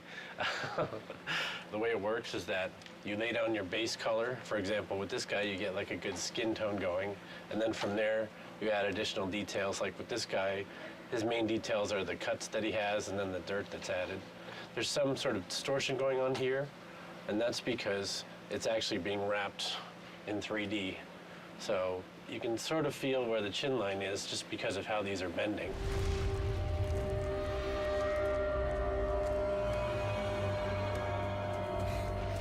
This is Hercules, and he's wearing these cestises, and basically they're like these huge gauntlets. Just trying to get across the fact that he's kind of like this aged warlord. He's not a super fresh young guy, so he's got some fat to him and some history.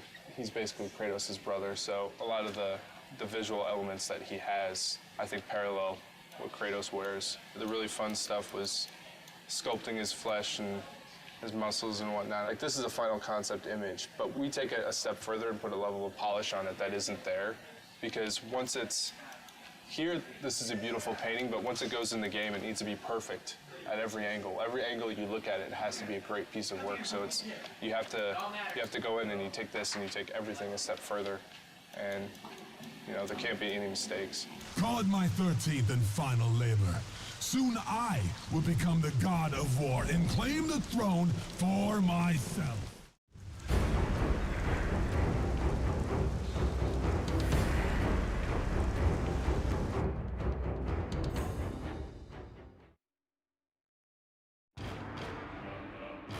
The role of a combat designer on God of War 3 is a complex role. Basically has anything to do with characters in the game. Any character you see moving in the game, attacking, fighting, are generally implemented by the combat designer. And then, of course, Kratos. What his platforming elements are going to be, what his new combat moves are going to be, what weapons he's going to use, how he's going to use them, how he walks, everything.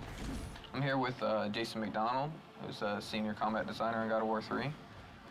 And we're just talking about the new features that we have in the game and what we're trying to add to the God of War franchise. Well, we've got some of Kratos' items in. He can grab a head and he can light stuff up. Now that we can play with lighting in God of War 3, we can make the entire room dark, have enemies that are attacking you in the dark, can't be seen. And when you light them up with the head, they light up for a limited amount of time, so you can attack them while you can see them, but then they are constantly disappearing. You get to parts where it's completely pitch dark and you hear the guys scream in the background. You use the Helios head to, find out where they are. The strategy gameplay, the combat side of it turns into you have to keep these guys lit to be able to hit them, otherwise you get screwed and they just destroy you in the dark. So. Definitely something we couldn't do before, just because we didn't have dynamic lighting to the extent that we have it now. So. We got the combat grapple in. We tried the grapple stuff in God of War 2, but since we were limited on memory and animations and things like that, we just couldn't do it, and if we couldn't do it well, then we weren't going to do it at all, so we just didn't do it. But now we have more space, more memory. Kratos is a very strong character, so when he grapples an enemy, he kind of just charges right in and plows through everybody. So the grapple system is exactly like that. You can launch somebody in the air and you grapple them and you ply yourself right into the air, right into them. If there's a crowd of enemies, you'll ply yourself through all of them. Hey, I'm at Brian Yu's desk here. He's a senior combat designer on God of War 3. For this particular boss, which is a huge scorpion, you want to make sure the presence is there and the player will feel the power of the attack. Usually for attacks for boss character, you want them to be really recognizable so the player know it's coming, because if the player cannot recognize the move and react in time, they get hit, because it's boss character, you will take a lot of damage. So it's not fun, if you don't see the attack coming, you're being hit. So that's something that we try to work really hard on. I'm here with Jason DeHarris, combat designer on God of War 3. And we're just looking over some of the writable stuff that's early in development. So how do you think it's going? It's all right in terms of Kratos. He still wants to kill this beast that's in his way to his ultimate goal. So it's not really his friend, so he's not really telling it to attack. He's just trying to kill it, and then the indirectness of that is the Cyclops reacting to his pain, pretty much. But then there's a challenge of making it feel responsive as well. So I guess it's kind of disguising that responsiveness with the pain reaction. So even the pain reaction is really a hit, actually. As you can see, we got a bunch of grunts on screen right now. And when you're fighting all these grunts, like taking on, doing a special move or, grabbing each one and killing them, that can be kind of slow. This will be an awesome tool for, you see the Cyclops in there, and you're just like, I want to get after the Cyclops so I can jump on his back and do tons of damage and kill these guys quicker. But just like any other feature, you know, we have to prove that it's going to be fun and good. And, if it's not, we got to get rid of it because everything has to be fun.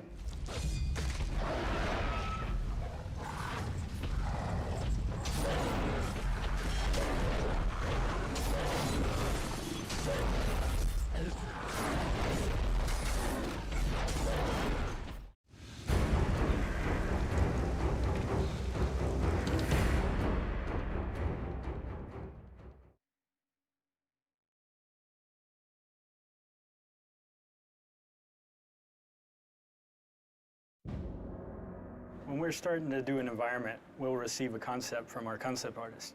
And they do this elaborate, crazy drawing that looks really cool.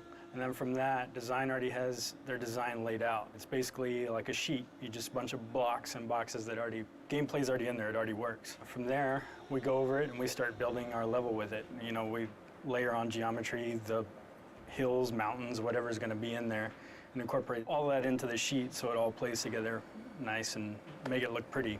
Every corner in the game is pretty much unique. It's handcrafted, and that's the difference. You look at other games, it's an assembly line, it's mass produced. They'll build a crate, and then you'll see that exact crate hundreds of times throughout the game. You don't get that in God of War. Good people here. Everybody's really talented, super talented, but nobody has an ego or anything like that, so it's great. Well. What's gratifying for me is coming in every day and actually liking the job that I'm doing. You know, I bore my girlfriend with, you know, how I'm gonna, you know, make this sweet piece of metal like even sweeter. I enjoy talking about it, she hates it. Biggest challenge is getting it done on time. You lose sense of what starts to look into you, and you actually need other people's eyes to tell that.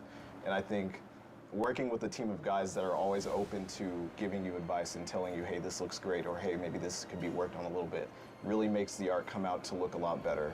I'm going to show you an example of how we do collision. So here's the basic level that we're working on right now, and then we have the stuff we call sheet, which is the real basic collision stuff that Kratos walks and runs on. So this is actually built by a designer. This gives us the basic places where he needs to run and defines kind of the gameplay spaces.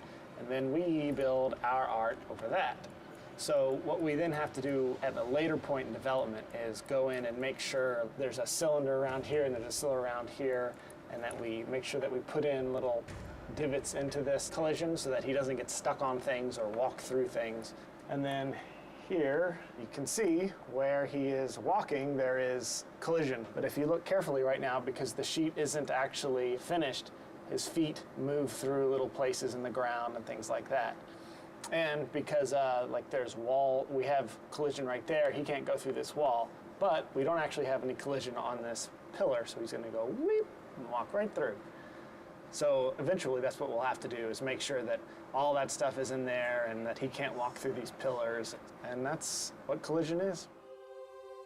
This is a concept by Cecil Kim, and it's the exterior of the top of Mount Olympus with the Zeus statue there, and that's where you're going to be fighting Zeus. And this is another piece that I asked Cecil to do for me, and it's a top-down of the ground. That's when concept art really comes in handy, because we have to do so much ground that Kratos is transitioning over that it's really nice to get some fresh ideas. And I'll take his drawing here and then start fleshing it out and coming up with crazy marble and gold. And he had this cool feather idea. You get dirt and stuff picking in between the feathers, adding, I guess, an extra layer of filth to the world. You build it clean first, and then I'm gonna go in here and destroy it and make it look like a fresh battle has happened in it.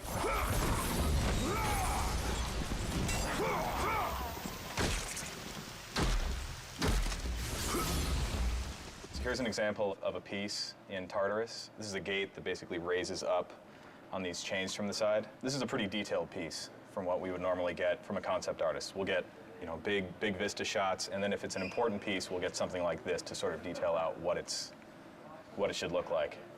So this is what I'll get. My first step after that is to figure out these shapes in 3D. I'll create something like this. This is just a wireframe, you know, just like any video game. You know, nothing too special about it.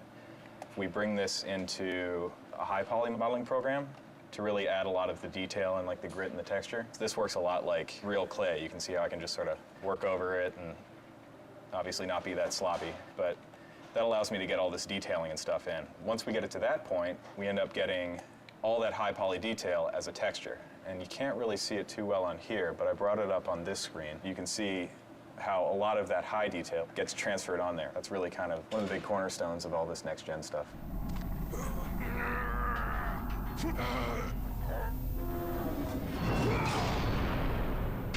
This is one of the Hades levels. You can see right here, it consists of a large room and then a series of halls with little torch things in there. This is pre-lit, this is just the polygons. In this game, we are pushing a lot of polygons. The environments are, at least this one is probably twice the size of a God of War 2 level in terms of polygons and probably 4 times larger in textures. If you look at the screen here, this is the level after it's been initially lit. You see we have a nice bloom going on now, which we just got.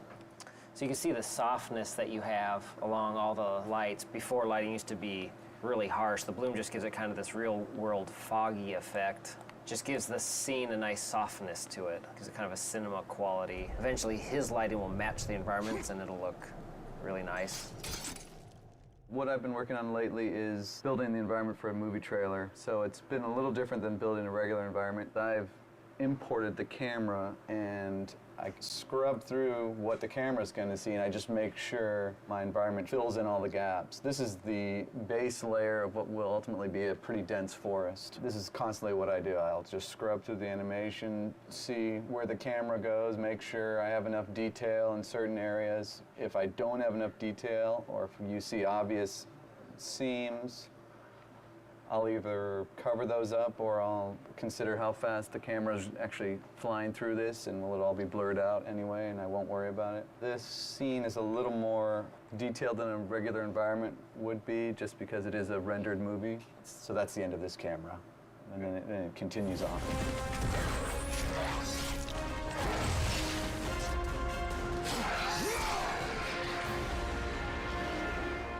This is the concept that we get, and basically this is an overall of the entire level. It's a big cave, and you have these rock pillars. You got your cave with the waterfalls. You know, it has little details in there, but it gives you the whole picture. You get your rocks, the greenery, the waterfalls, and then the architectural bridges. This is basically the sheet that we get from the designers, and that's the basic layout that we start with. And from there, we start building the actual rock and geometry on top of the sheet.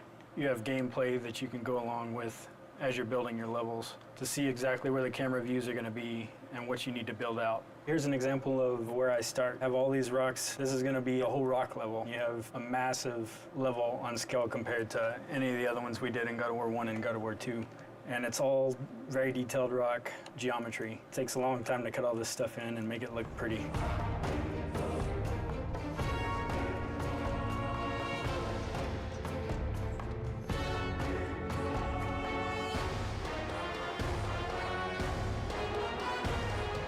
Here we have the original concept art that was for the grate that I designed and modeled in 3D. So here in ZBrush, obviously, I added some rope detail. Whether it was a rope or not in the concept, it looked as close. I tried to get as close as possible, so I just assumed it would be a rope.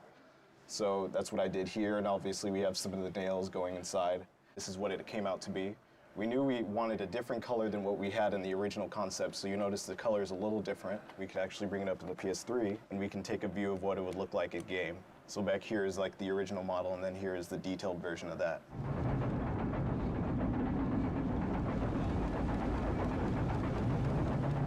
This is one of the pieces of concept art for the Olympus hub at the top of Mount Olympus. I'm in the process of arting it. You can see a lot of stuff is still just the gray blocking pieces, but starting to get some of the detail. Pretty much the way they have our tools set up, anything I build here, I can within reason quickly send it over to the development kit. I can send the entire level over so I can run around and play and interact with the environment. I can also take chunks of the environment, send them over just so I can kind of view a specific section that I'm working on. Still a lot of the gray areas I need to go in and fill in the details. You can see this down here, still all needs to be done. This is kind of our art sheet version, which kind of block in the basic shapes and spacing and everything. These things we put in our level, they're scale versions of Kratos that we use just to make sure we're keeping our scale correct when we're building the stuff so details don't get too out of whack.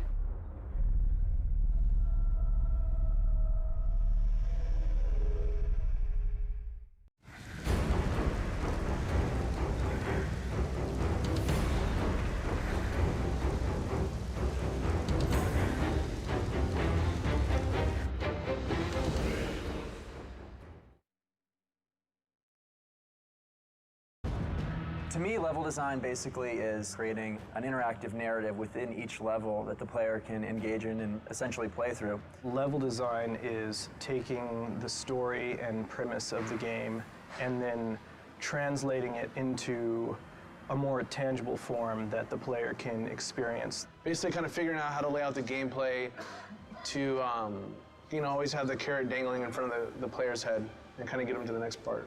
What do you think? I think that sounded amazing.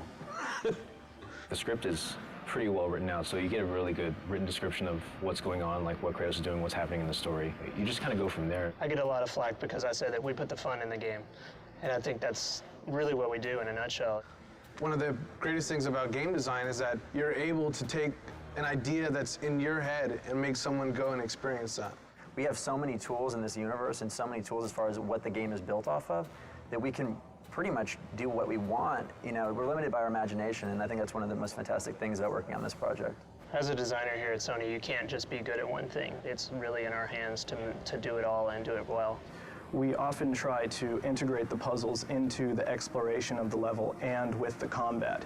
You're going to have a lot of games where all of a sudden you're in your fight mode, and once that's done, then you're in your puzzle mode, and it almost feels like you're playing two different games.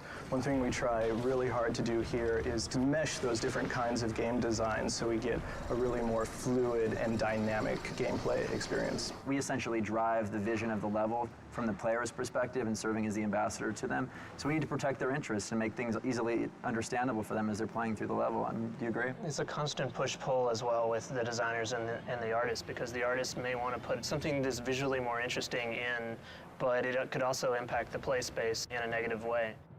I can't emphasize enough how important playtesting is to our process. If we didn't have it, the game would not be what it is. Because when the player takes the product home, we don't want them to be frustrated. You learn so much just watching people play it. That's one of the most valuable things you could ever do, is just sit down, give the person the controller, and just watch them play, see what they do. I think one of the strongest things that this team has actually is having, you know, the game director come in and play it, have members from all the disciplines sitting down, and because everybody, you know, chips in, hey, how are we going to animate this? Animators are sitting in. How are we going to build this? You know, world builders are sitting in. Is this even possible? Coders are sitting in. That process makes everything just improve immensely, and I truly, truly mean that. I think a lot of people will say that, but here, it's extremely, extremely, extremely noticeable. And this is some ideas that I had for a grapple section where basically Kratos would grapple onto a broken column, and that would cause it to fall over, and he would be rolling down the hill with it and climbing up. Kratos hits a grapple point, swings around this column, lands on the backside, which has it to tilt over. It starts rolling down a hill, and he has to scurry up it using his climb. He gets on top and then jumps off to land on a platform before the thing rolls off a cliff. So that's kind of just some of the stuff that we think. And when we talk about big moments, this is some of the stuff that we deal with. I have no set process. I'll go from paper to computer to design sheet and back to paper. It's really kind of organic. I love this idea. There was another version where we had a Titan actually holding on to it and like eating as it's rolling down, like trying to bite you like it's a piece of corn. That unfortunately didn't make it into the game, but one of the things is just because I love an idea doesn't necessarily make it the best fit for the game, and being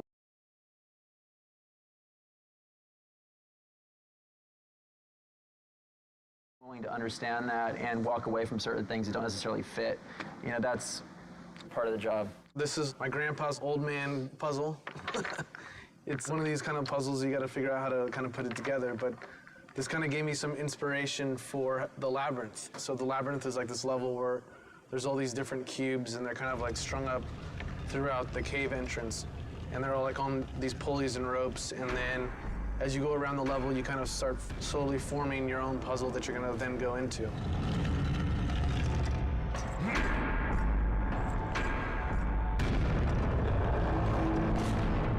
We came up with this idea for Gaia coming up to this rotunda where, you know, Zeus and Kratos are kind of having their last epic fight.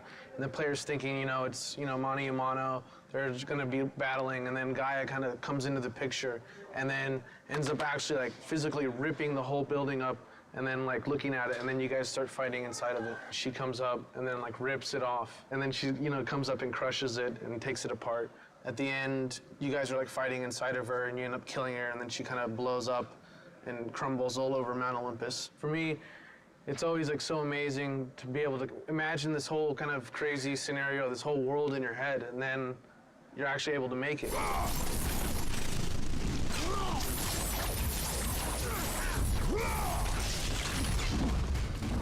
I've been working on the Aphrodite chamber, which is where one of the infamous lovemaking mini-games will be taking place within the larger game. This is the preliminary room that I brought up in Maya. Roughly what's going to be happening is Kratos is going to be going through a hallway here where he's going to come to this room. There's going to be a bed in the corner with curtains drawn.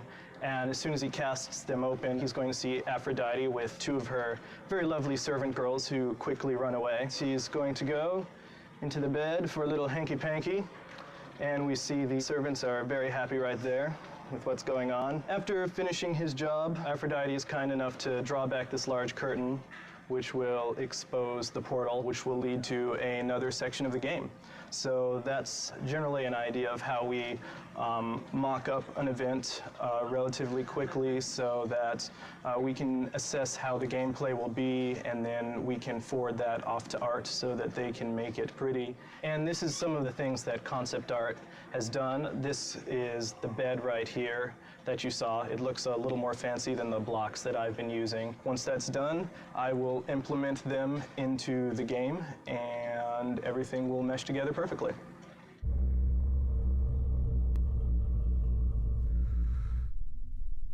Be gone, Kratos.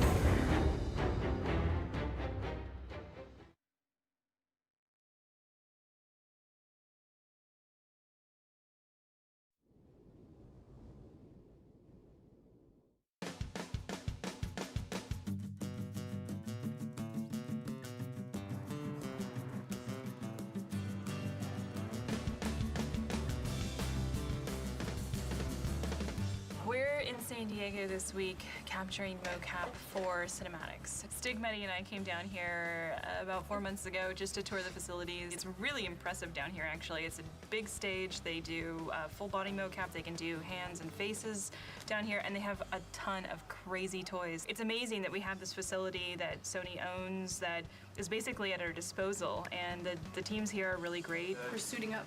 Getting her suited up for the day, yeah. Velcro custom suit we get made specifically for motion capture. We have some colored panels on there just to accentuate the actors when they're out there, just to make sure that we can see exactly what's going on instead of having an all-black suit with the all-black floor. And This is the Gumby suit. Ready to mocap. Mocap is basically markers in space that are seen by cameras. They're calibrated to be able to be triangulated into a certain point in space. It really serves as kind of a basis for us to layer animation on top of. Got a little coffee. My shades on. This is how we do LA mocap. Body twist, ankle and knee. This is called the ROM, or the range of motion, where we show all of our flexibility and bendability of our body so that the computer can track our markers. Gaia and Titans are going to be climbing up Mount Olympus, so this is our Mount Olympus right there. Don't try this at home, kids. As much as I've directed before was with my little sister and my little brother when we were kids and our parents had the video camera. But it's fun. I think if you know what to do and you can communicate with people honestly and you know what you want, they love it. And people are having fun if you are. Ariel, we're going to do the following now? We're not necessarily as concerned with perfection in really subtle movements because we know that that subtle animation is going to be done by the animators in-house. As long as we can see the character there, then we're getting what we want. This is the real-time feed of the actual character of the motion capture being done. So you're actually seeing like a stick figure, but it's actually a skeletal figure of Richard, the actor being out there. We don't see your feet in that shot, so it doesn't really matter where they are. And break your symmetry if you can, so both arms aren't exactly the same. Rolling.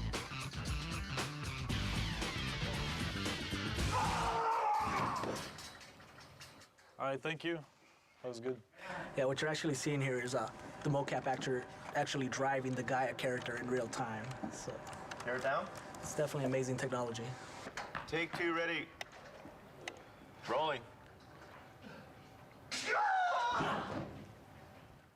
All right, good, thank you.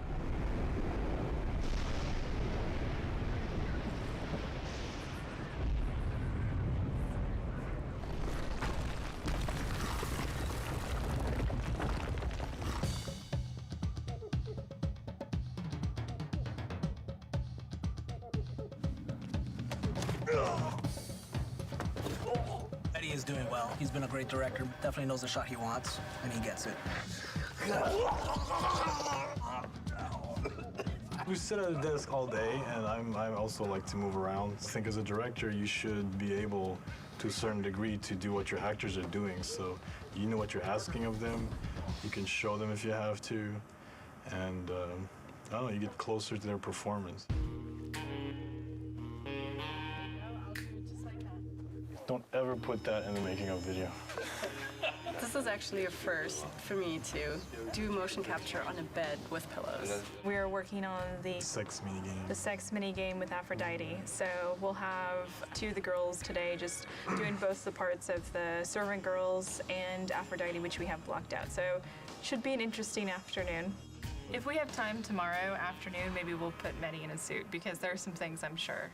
If I'm gonna do that, I'd rather do it now to do the sex minigame with Ava and Michelle. Well, I'm not directing it if you get in a suit, that's all I gotta say. I'll direct from the bed. Yeah. I'll be Aphrodite, I'll be like, you touch me here, you put your leg there, yes. Let's do take 55. Ava?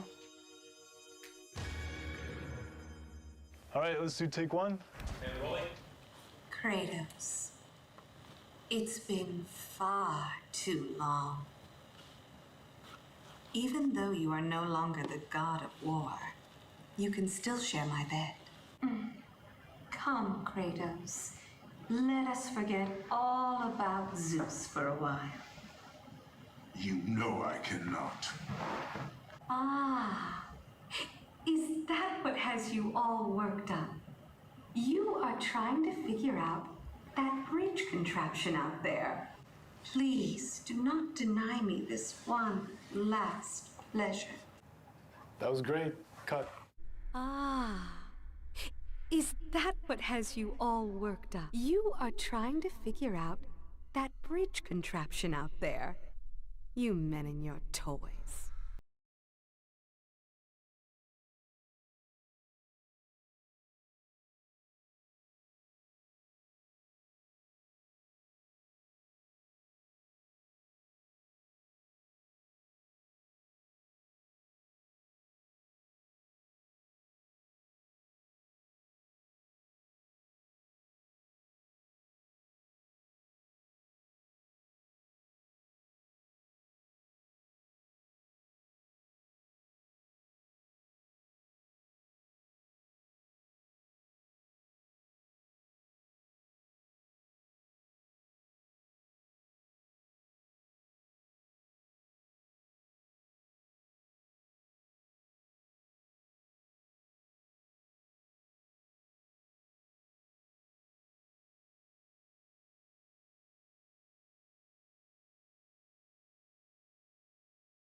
The God of War 3 music production plan is pretty extensive. Today we're working at Skywalker Sound in Marin County. We're working with the San Francisco-based musicians from the San Francisco Symphony, the San Francisco Opera, who are phenomenal. We're really fortunate to be working with legendary engineer Leslie Ann Jones. Tim Davies has orchestrated everything, and he's conducting from the podium. That's pretty sweet. He really knows the music, and he really puts his all into interpreting what the composers are after. Really pointed. Give me that nice pop on the end of each group. Here it is.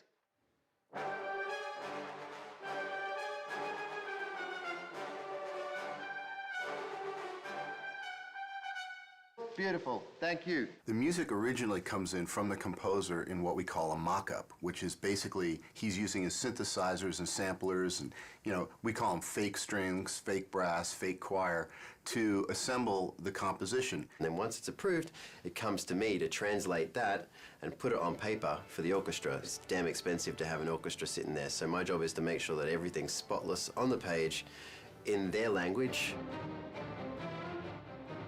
When dealing with an orchestra as a conductor, I think 75% of it is your rapport and how you can interact with the musicians, getting them to do what you want in a highly stressful situation, making it lighthearted enough that no one freaks out, but you got to keep it moving. Give me everything you've got on those crescendos at the end of each phrase. Here it is. They're a pack, and they need a leader, and they're all brilliant musicians, but there's something about when you put an orchestra together, they need that focal point, that one person that they follow. These are pretty nasty swells where you got the flutters and everything. Feel free, if it's going to be smoother, to hit the note and then start the flutter later. Okay, here we go.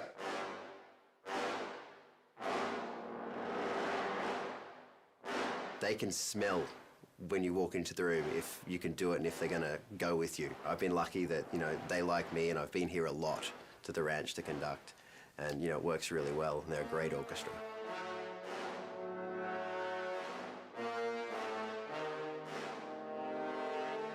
Originally on God of War 1, we had several composers, many of whom have remained with us through the God of War series.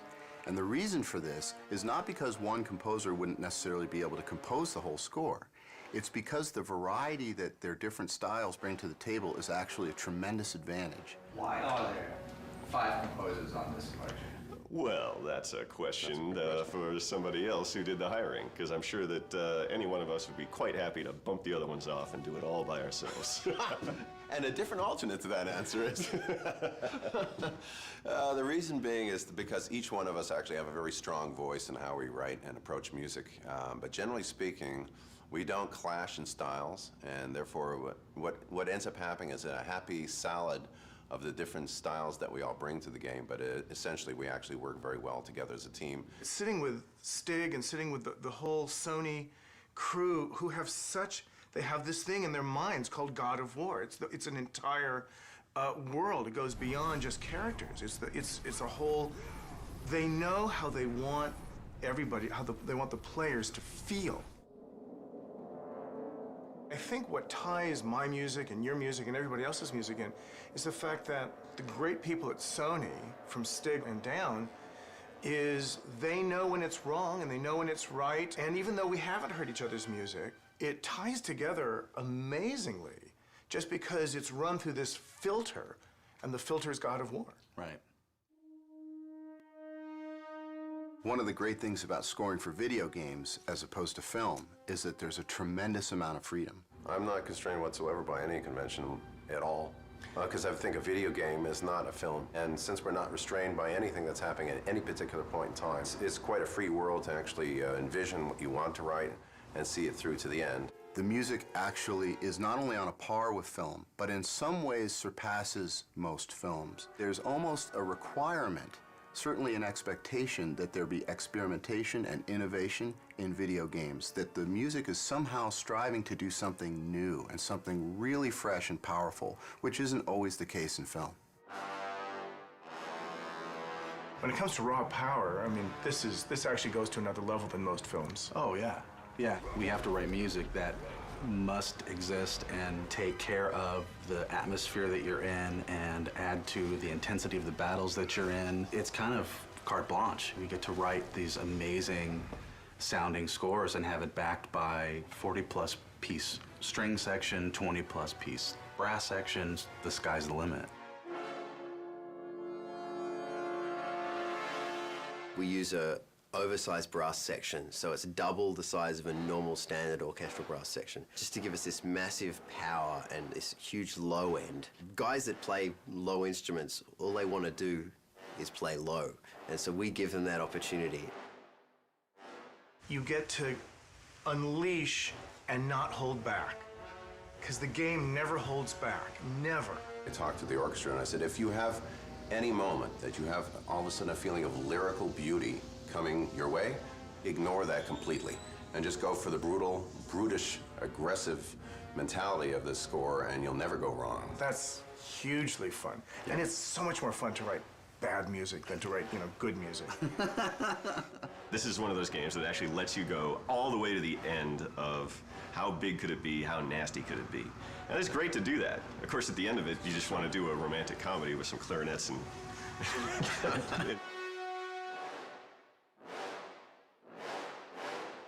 was really good? At least as composers, we're being hired to do what we do, which is write melodic material, aggressive, edgy material that people remember. Think about when we went to go see your favorite movie as a kid, and you walk out humming the theme and you want to buy the soundtrack because it's such a great part of the experience, and that's what we're trying to do.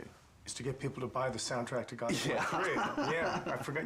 Good point. We did just go down to the studio, and we saw where the game's at, and the game, as you probably have just played through to unlock this video, is amazing.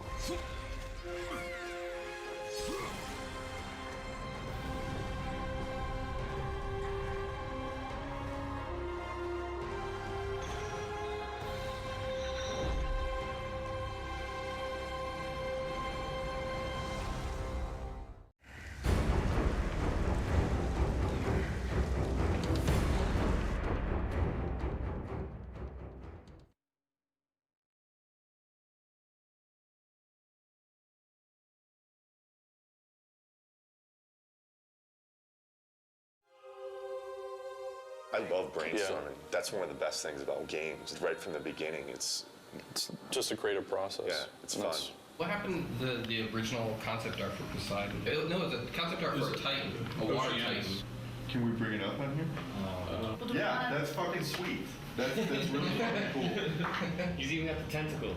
Whatever we come up with, it's like, hey, that would be cool if we could, and we just make it form out of water, whatever it might be. A lot of talented people were sitting in that room figuring out, oh, this would be cool, this would be neat, throwing out all these ideas out, doing our best to trying to live up to the God of War 1 and 2 standards, which are The bar's insane. really high. It's like it has to be like almost like in a shape that's like scary. I agree with that. When you pull the camera out, what do you see? And if it is like he's turned into like a huge squid and she's all tied up or something like that. But as you're like fucking flea size, and as you're running around, you see a big part of this. Well, what do you think about maybe that whatever that thing is? It's a lot of different things.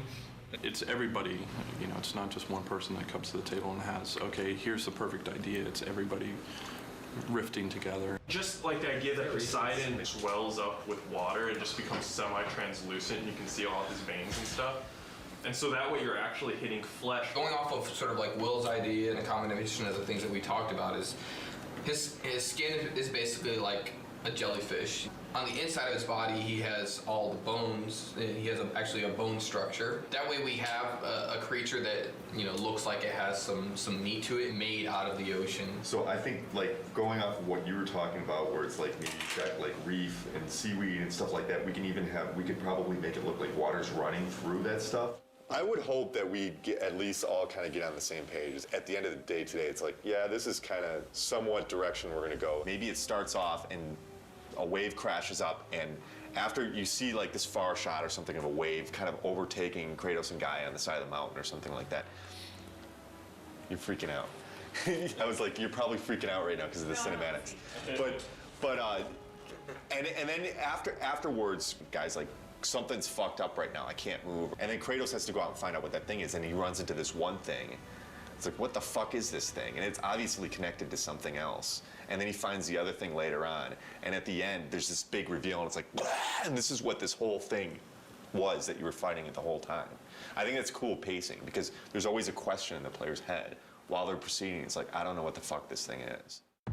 When they first approached me to work on Poseidon, they told me it's going to be the very first big boss fight. Poseidon, if you remember from God of War 2, he looks more like just like a human god form, but in this game, he jumps down from Olympus into the ocean, and then he emerges out as a big water creature. This is my first sketch I did for Poseidon after doing a bunch of research on exactly what Poseidon is, the god of the ocean, the god of horses. So I thought to incorporate this design of a creature, of him being made of water and the actual waves kind of looking like horses. And then this is another one along the same veins, having a lot of horses, so just kind of going wacky. Another sketch I did was this one where I incorporated multiple Poseidon's heads throughout the design, showing that he's in control of this water tentacle.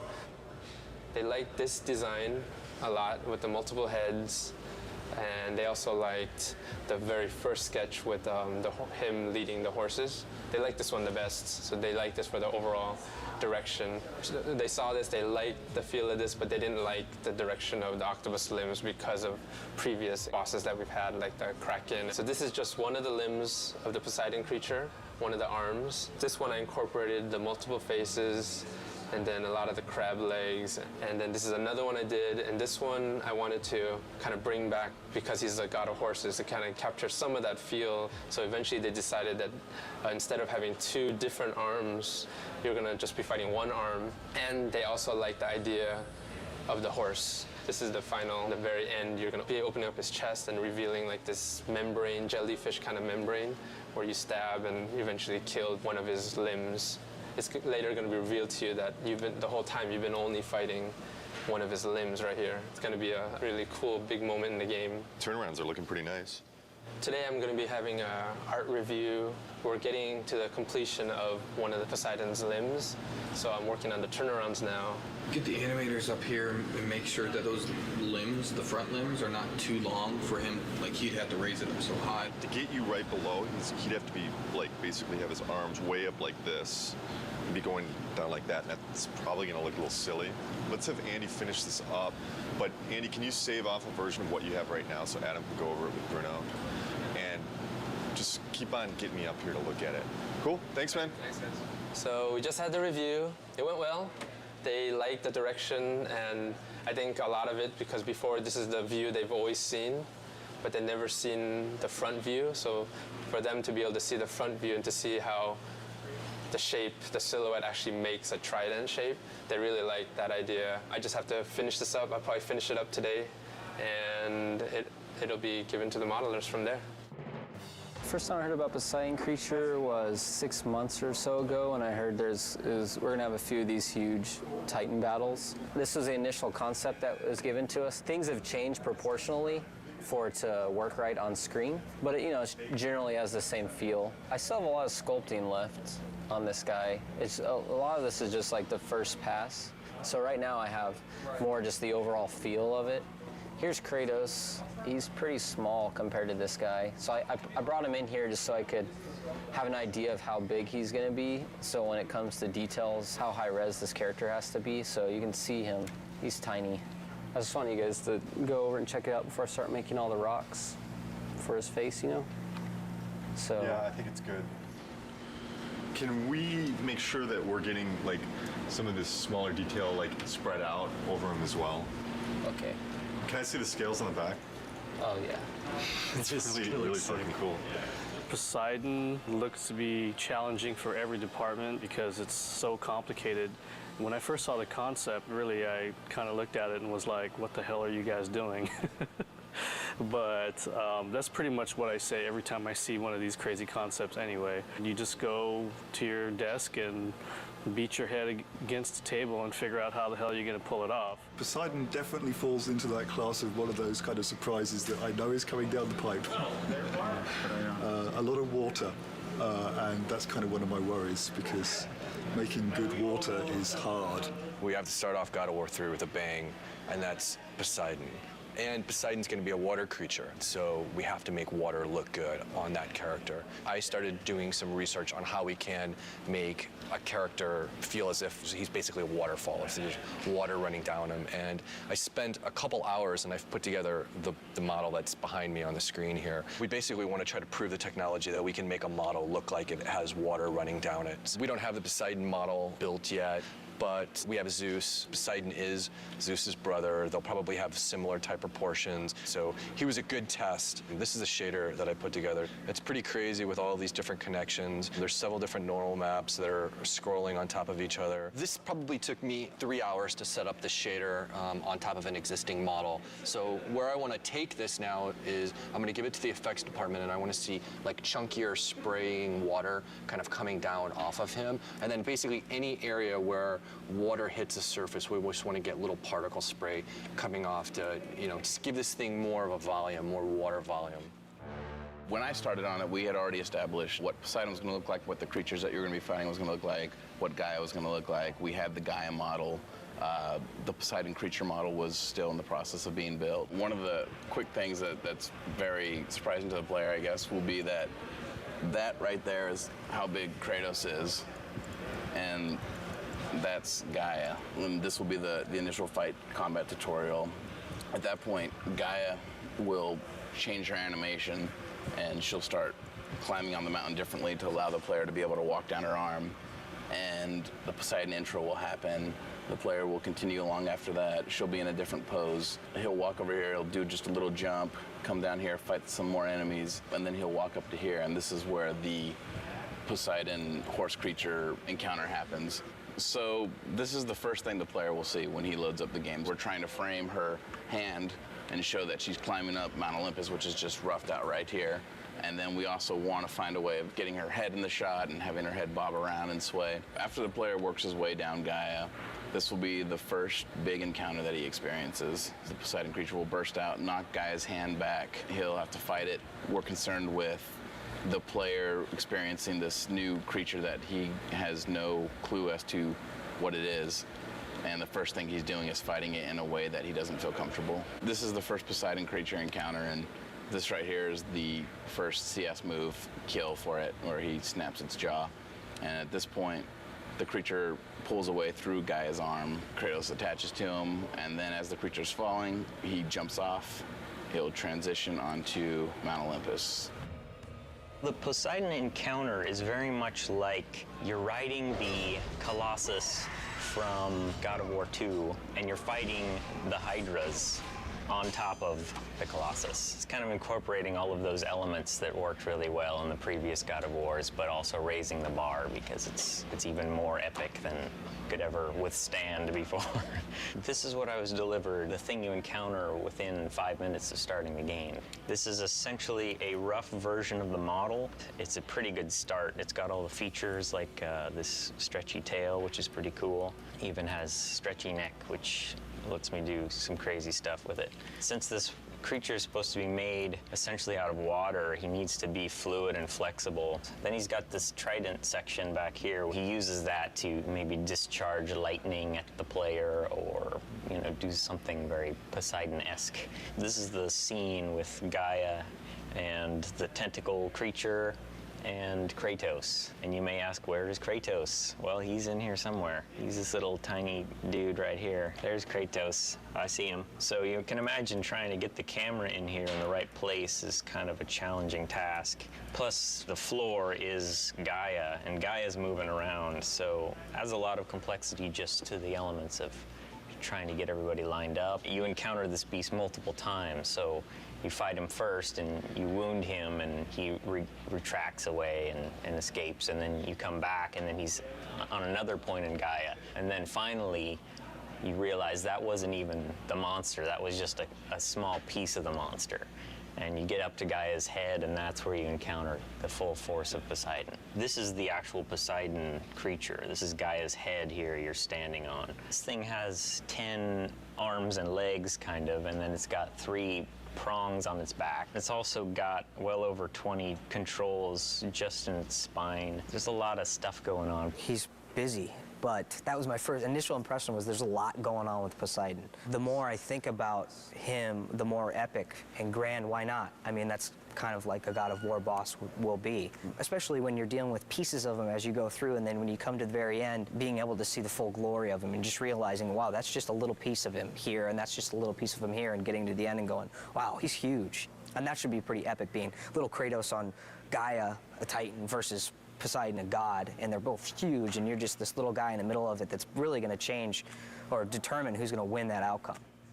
Michael and I have been working on the Poseidon boss battle for a couple months now, and we've been working through the progression for the whole fight, working with Justin as well on the level design side. We're trying to get the whole layout so we have a bare bones skeleton of how things progress. It goes back and forth to have an interesting pace to the beginning of the game.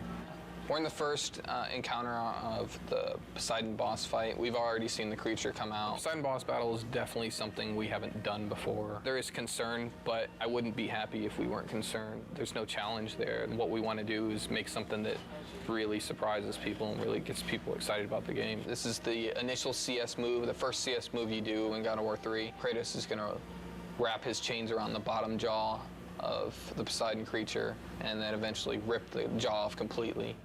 It's better than over here, which was the initial placement. Boot Valley. When you're a little short, but when you're down here, it's kind of distracting. Initially, we had Encounter 2. The creature was coming directly out of the center of Gaia, and you see two gigantic mountains and the creature right in the middle of Boop Valley. Everybody giggles when they saw that. So that wasn't what we were going for. Not at this portion of the game. We're not looking for laughs. We have the creature now coming out of Gaia's neck, and Michael came up with the idea of one of the trident pieces on the back of the creature is actually piercing through her jaw and coming out of her mouth. So she really looks like she's in peril and she's getting destroyed by this creature.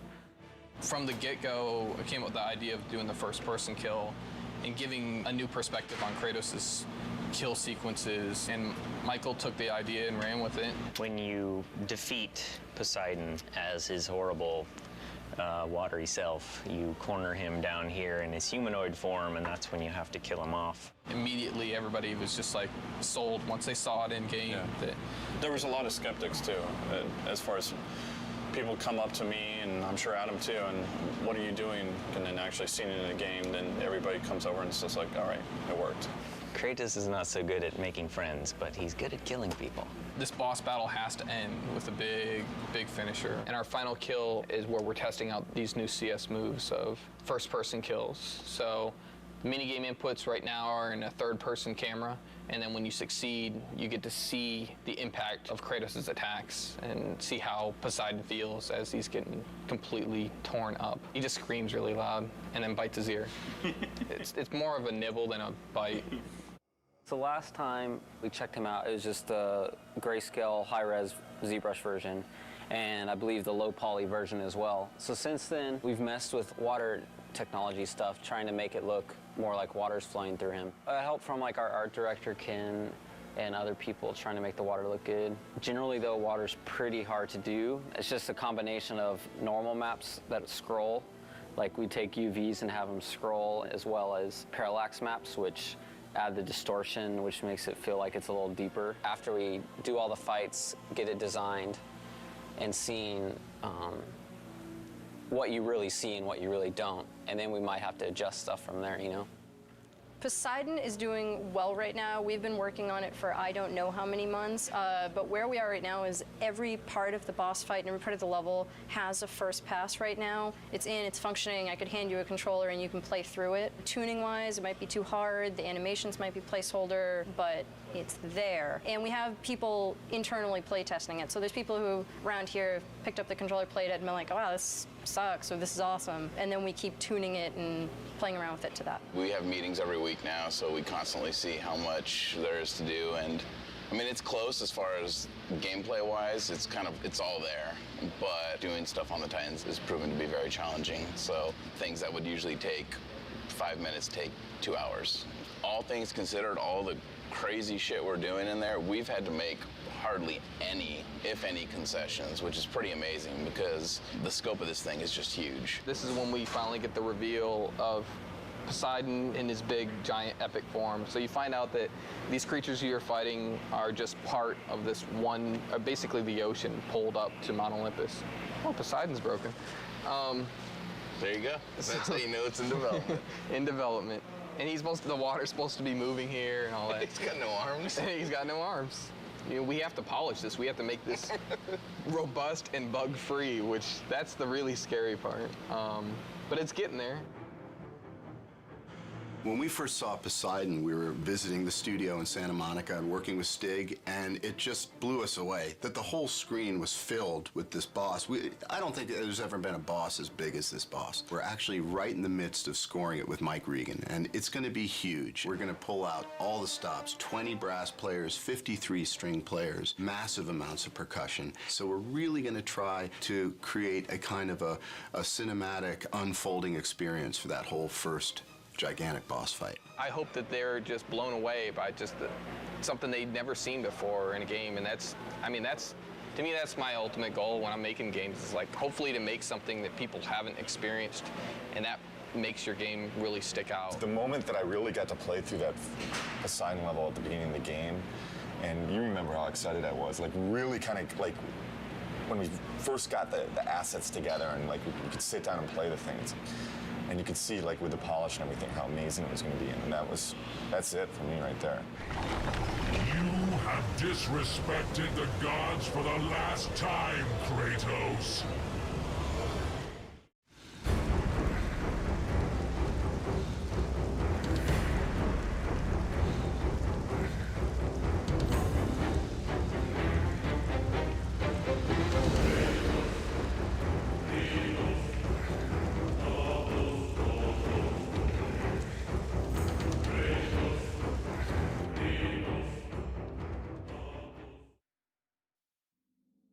The programmer's role in the game is to help make everything a reality.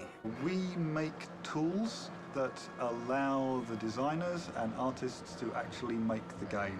If the designers want to do something or the artists want to do something, if they're smart, they'll consult us and ask, can we do this? And often we'll say no, and then they'll say we want to do it, and then we'll have to do it.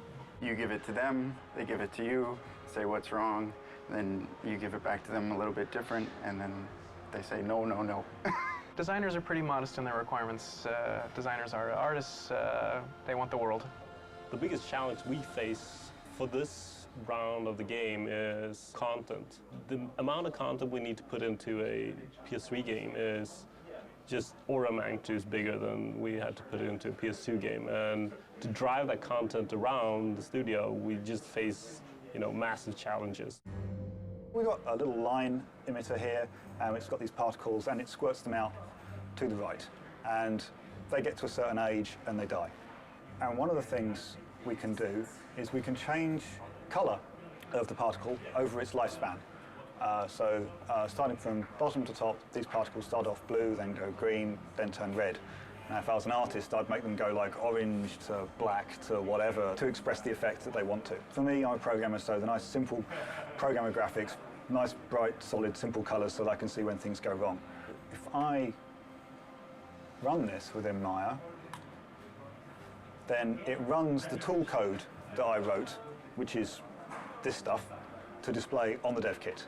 And hopefully, so you can see, they're never going to create anything quite like this because this is horrendous programmer stuff, but they'll take this tech and what they'll do is they'll make fire pots or lava that flows. Anything that's best rendered by creating lots of little primitives and moving them all en masse in slightly different ways that aren't just pre-baked.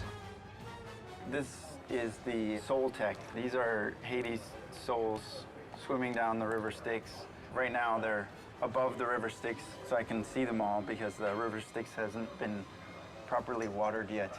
It was my task here to get them to follow the river along a bendy spline path and then ultimately to attack you.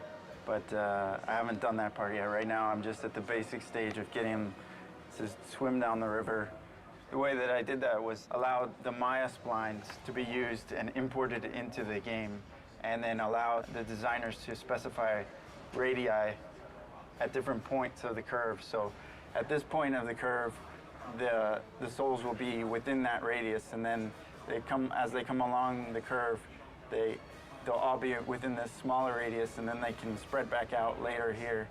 And this is placed within the canyon just by the file structure. This loop here handles every soul. It updates all 30 of them.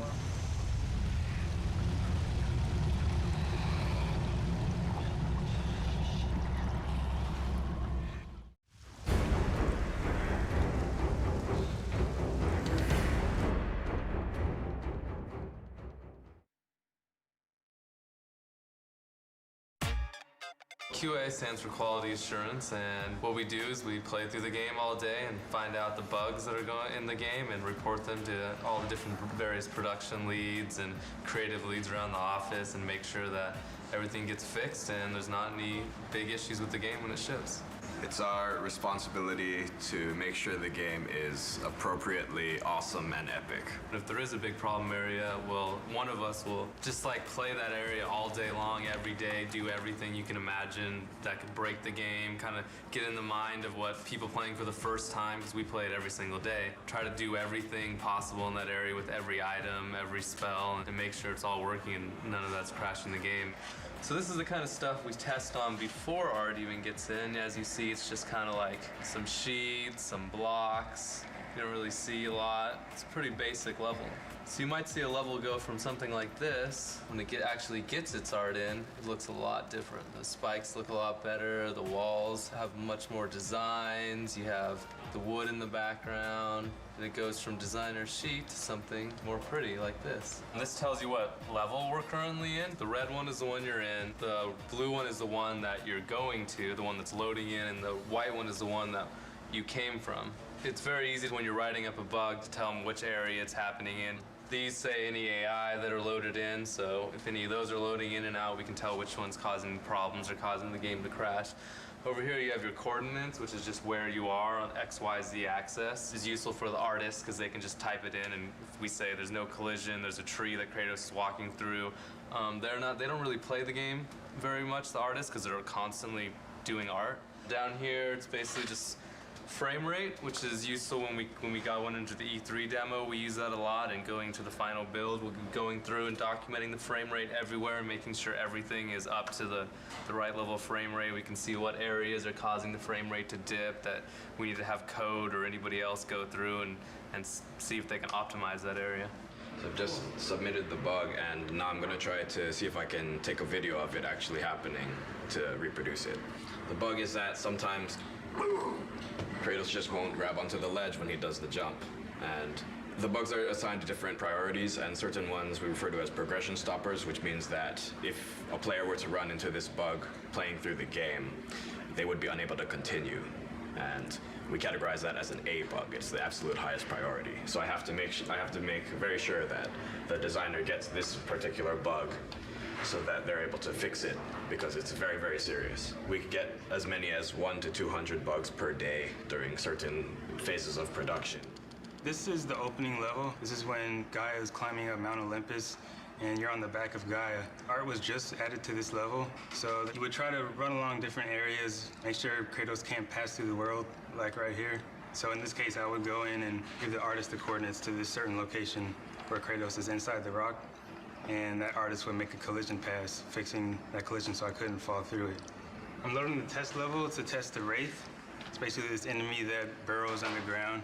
And the only way you can actually attack him is to use the L1 and circle move, which is your grapple. When he's under the ground, I'm supposed to be able to grab him out and slam him on the concrete. But that's not working right now, so that's when I would open up my Test Track Pro and write up a bug report.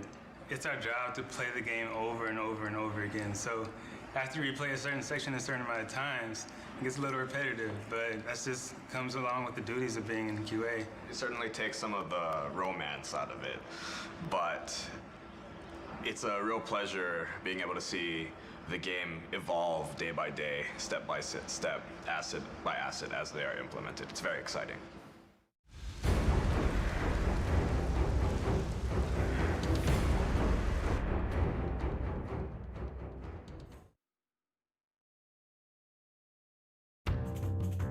We're not quite artists, close, but not quite. You know, some of us have artistic skills, but we're not quite programmers either. Although we do write code, right? Once again, not so much this guy. And tech art helps make the stuff, and we help people use the stuff. Because without us, nothing would get done. There's a huge gap between the engineering guys or the coders and just regular artists. So we kind of bridge that gap. Artists don't understand binary. When a programmer comes over and he's like 00101, it just goes one ear in one ear and out the other, right? Yeah, they think it's a phone number or something. We have to invent things ourselves and come across certain lines that nobody has crossed before. We're good at it though, right?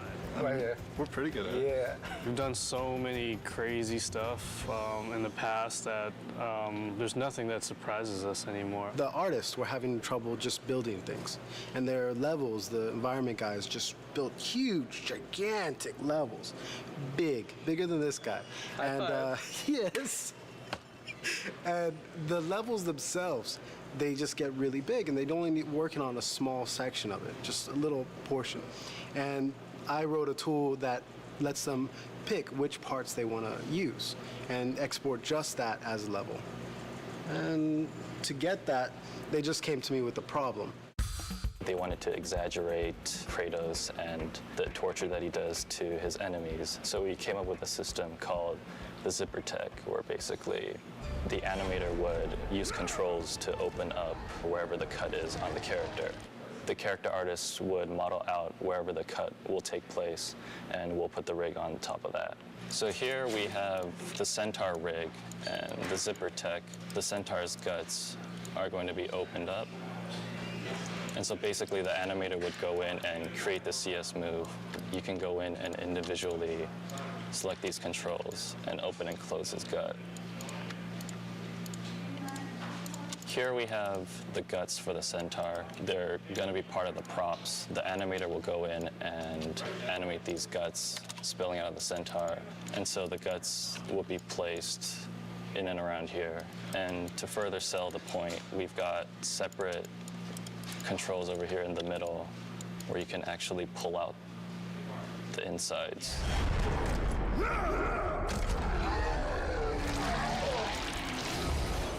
From God of War 2 to God of War 3, we've used dynamic simulation more and more to do more secondary animations on the characters, whereas before on the previous games, the hair would be stiff or the cloth would be stiff. They would be kind of modeled into the creatures. Now we're actually adding motion to those pieces, so you will see hair kind of moving, you'll see cloth kind of moving. Towards the end of the previous game, I, in collaboration with Jason Minters, had created this dynamic system that uses the Maya hair system to drive a series of joints. So as you can see, each of the snakes on her head are independently moving. The animator did not have to individually pose all of these animations, but they have control over the physics so that they can get it to get into a pose that they want, but still when the character moves around, you'll see how the snakes will flow backwards when she goes forwards. It responds to movement, so it improves a lot of the workflow for the animators. It's pretty rewarding to see as characters go from our department through the rest of the pipeline and then come back and actually see it in the game.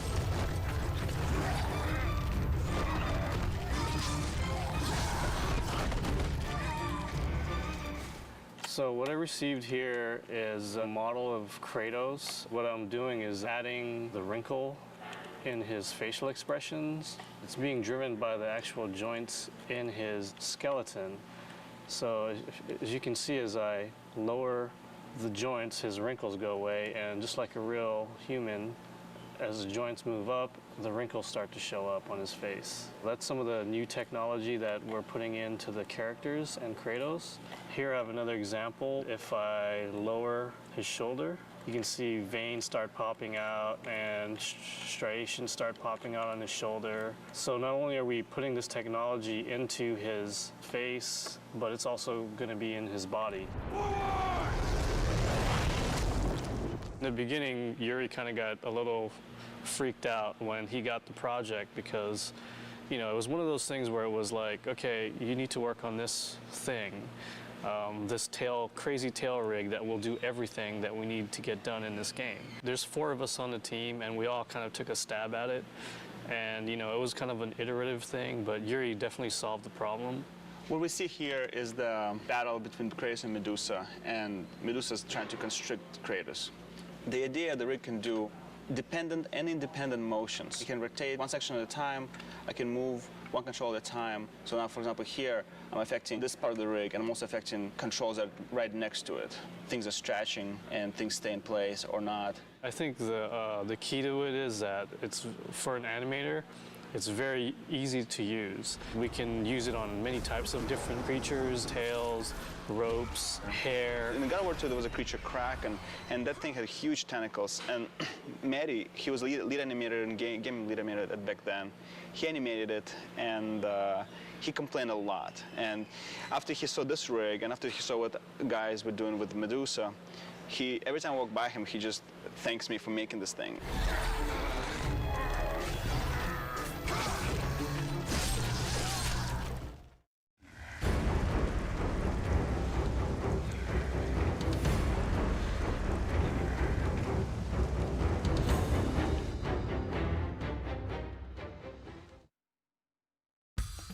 UI is user interface, anything that's not game related, so menus and meters and combo numbers and all that good stuff. The hallmark of a good UI, I would say, is making sure that when the player goes through the menus, that they're able to navigate pretty easily and understand where everything is. And when instructions come up, we want to make sure that they're there and they're clear and they're obvious, but they don't kind of interfere with the gameplay. This is what we refer to as the shell. It's the kind of like the intro to the game. Currently it's our alpha version, so it's somewhat simple, but basically we have a skybox in the background. You can see the clouds animating. This is the real Kratos model. We're actually calling an animation to the character. So when you choose a new game, you get a sub-menu, and you can choose if you want to play an easy, normal, or hard. Very hard is locked out in the beginning. So you can see that when I choose a game, you'll see like the camera pan into Kratos' face, and then a video starts up. So all of that has to be hand-coded. So this is the basis of the Pandora's box, the menu system that we have in-game. So it's a full 3D model, and then I get that into the UI and do everything that needs to be done to make it work. So tag it with all the tags it needs, text elements, things like that. So all these kind of proxy quads we have in here all represent a line of text that shows up in the game. We pretty much start off on this demon face side, and we zoom up real close to frame it so that it's kind of more 2D looking. This would be the power-up menu. So you go to this menu and you upgrade your weapons, and you're able to kind of zoom into the models and rotate them around. At least that's what we're hoping. So we won't make it for alpha, but we're gonna shoot for beta. You can swap between menus by hitting R1 and L1, and that rotates the camera around the box to another side, and then we frame another side of the box and put information for like the items menu. So this is the items menu. Top of the box is the status screen, so that's how many kills you have and all that good stuff. And then we push through into the box to get to the moves list. And then it goes in kind of like this cycle, so you can cycle through all of these menus in order. So pretty much what you're seeing here is the Pandora's box, and then from here you go, you swap to other screens, and we have all these kind of cool little animations going on. And eventually inside of these screens there'll be much more ancillary animations and things going on. This time around, for God of War 3 anyways, we completely switched our system up.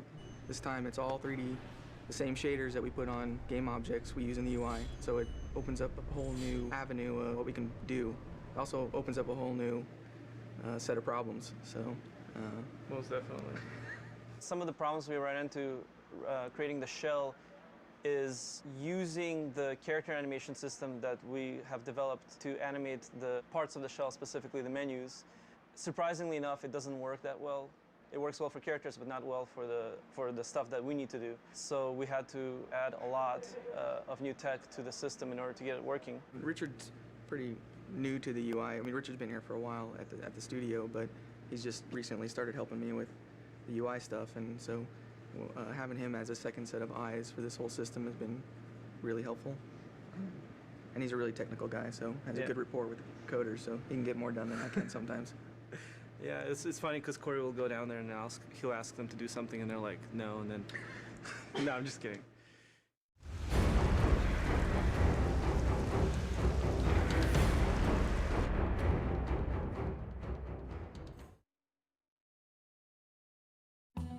We're kind of the bridge between the ideas that Stig and the designers come up with and different 3D departments. We help visualize it on paper, painting it up, drawing it up in 2D, and then they take that and actually make the assets for the game. You have to come up with cool design with limited time. The design also has to make sense to the art director, game director, the lead artist. So it's definitely fun, but it's stressful. What's usually given to us is a quick description and then sometimes a write-up on whatever that creature or character has to do, their function in game, and there's always sort of a highlight on special abilities or things that we need to focus on. There's only 4 concept artists here. We all sit together, so we do get to see what we're doing. I feel like I should know a lot more about Greek mythology by now. I should have my PhD degree or something. Yeah. But still, a lot of times, I just sort of make up a lot of things, and it's still a lot of fun. Right now, as you could see on my monitor, working on Pandora's Cage. This is a final concept design that was proved and it's good to go. But to get to this point, there was a lot of sketches, a lot of color variation, a lot of input that I had to get through. We've tried maybe girls hanging together, or we tried maybe girls holding the fire torch, or we even tried the guys holding a cube, or we even tried the guys holding the torch. So after all this variation, the one got picked, which was this 2 characters, Icarus. Because I mainly focus on environment, I took a lot of pictures of myself. Actually, it was my wife took it for me last night. It's kind of embarrassing to show, but I'm wearing my boxers and just shirts. Just try to come up with the pose that I want, even the back part, the front side, and even the hands. So a little frustrating because I do environment paintings, which deals with a lot of rectangles and cubes and where the light is gonna head and all that. But when it comes to character, it's more organic. For me, it's more difficult.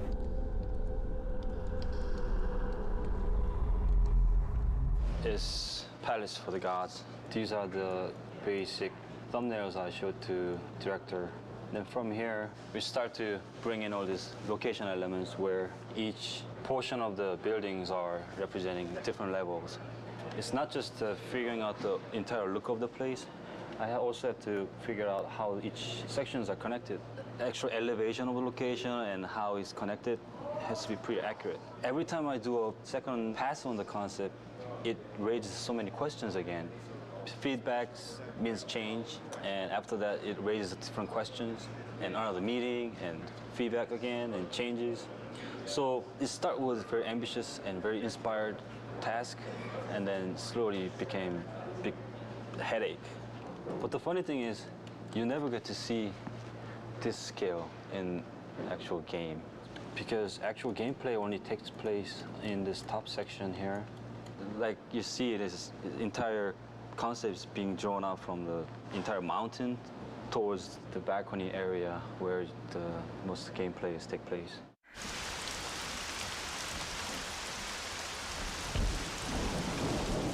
One of my most favorite tasks was to create Aphrodite, the goddess of love. My chore, as it were, was to create the most beautiful woman that ever existed in Greek mythology.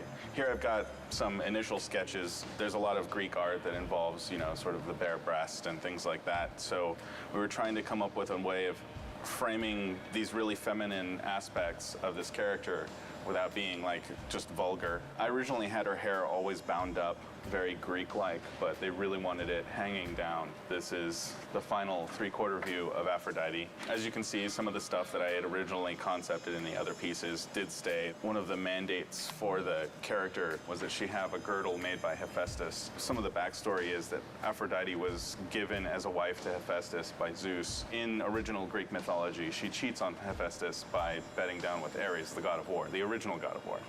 He punishes her by catching her in a trap with Ares and sort of parades the two of them in front of the other gods to shame them. And she was ashamed. She's a naughty girl. But in our story, he just kept her trapped. We've got various somewhat sexy, bondagey entrapments that we've worked up. So the modelers will take this and build, Aphrodite in the flesh. And I must say, I'm Really looking forward to see what they do with it. Do you know how long it's been since a real man has come into my chambers? Those bridges outside are nearly destroyed. Zeus refuses to have that stupid mortal Daedalus stop working on his precious labyrinth to fix them.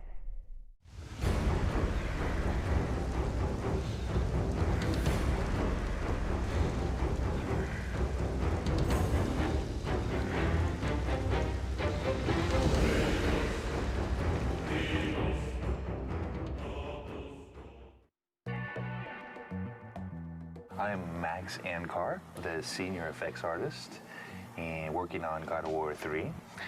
This is my new helper or friend.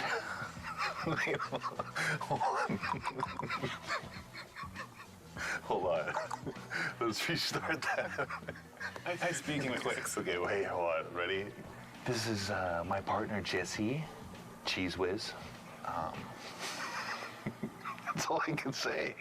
I'm working on God of War 3 here, making the greatest effects. Got a partner now, Jesse.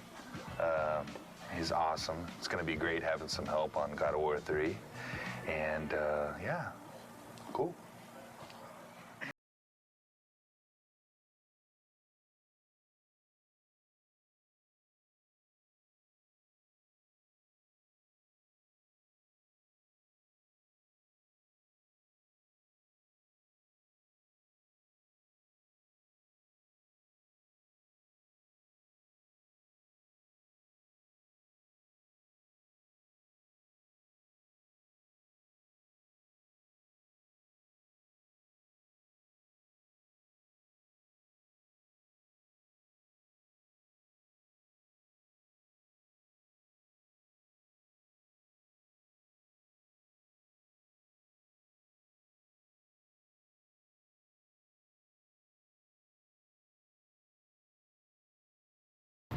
Instead of the last one just leaking out, this one should spray like kind of like more like an artery. Whoop.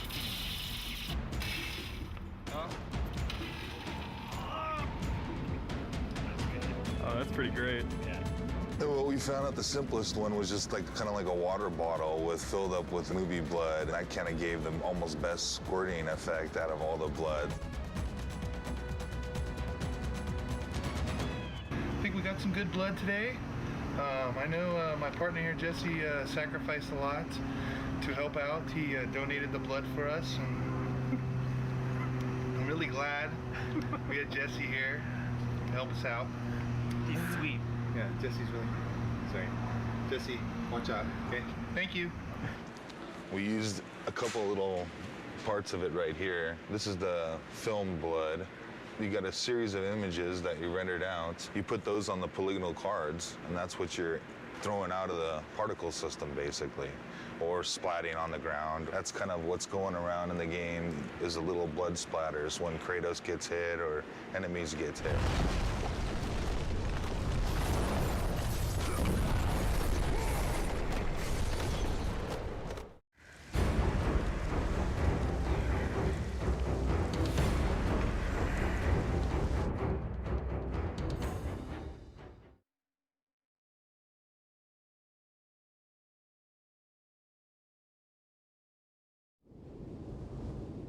This recording session for God of War that we're starting today is the culmination of a lot of preparation. This is definitely the most complicated session I've ever put together.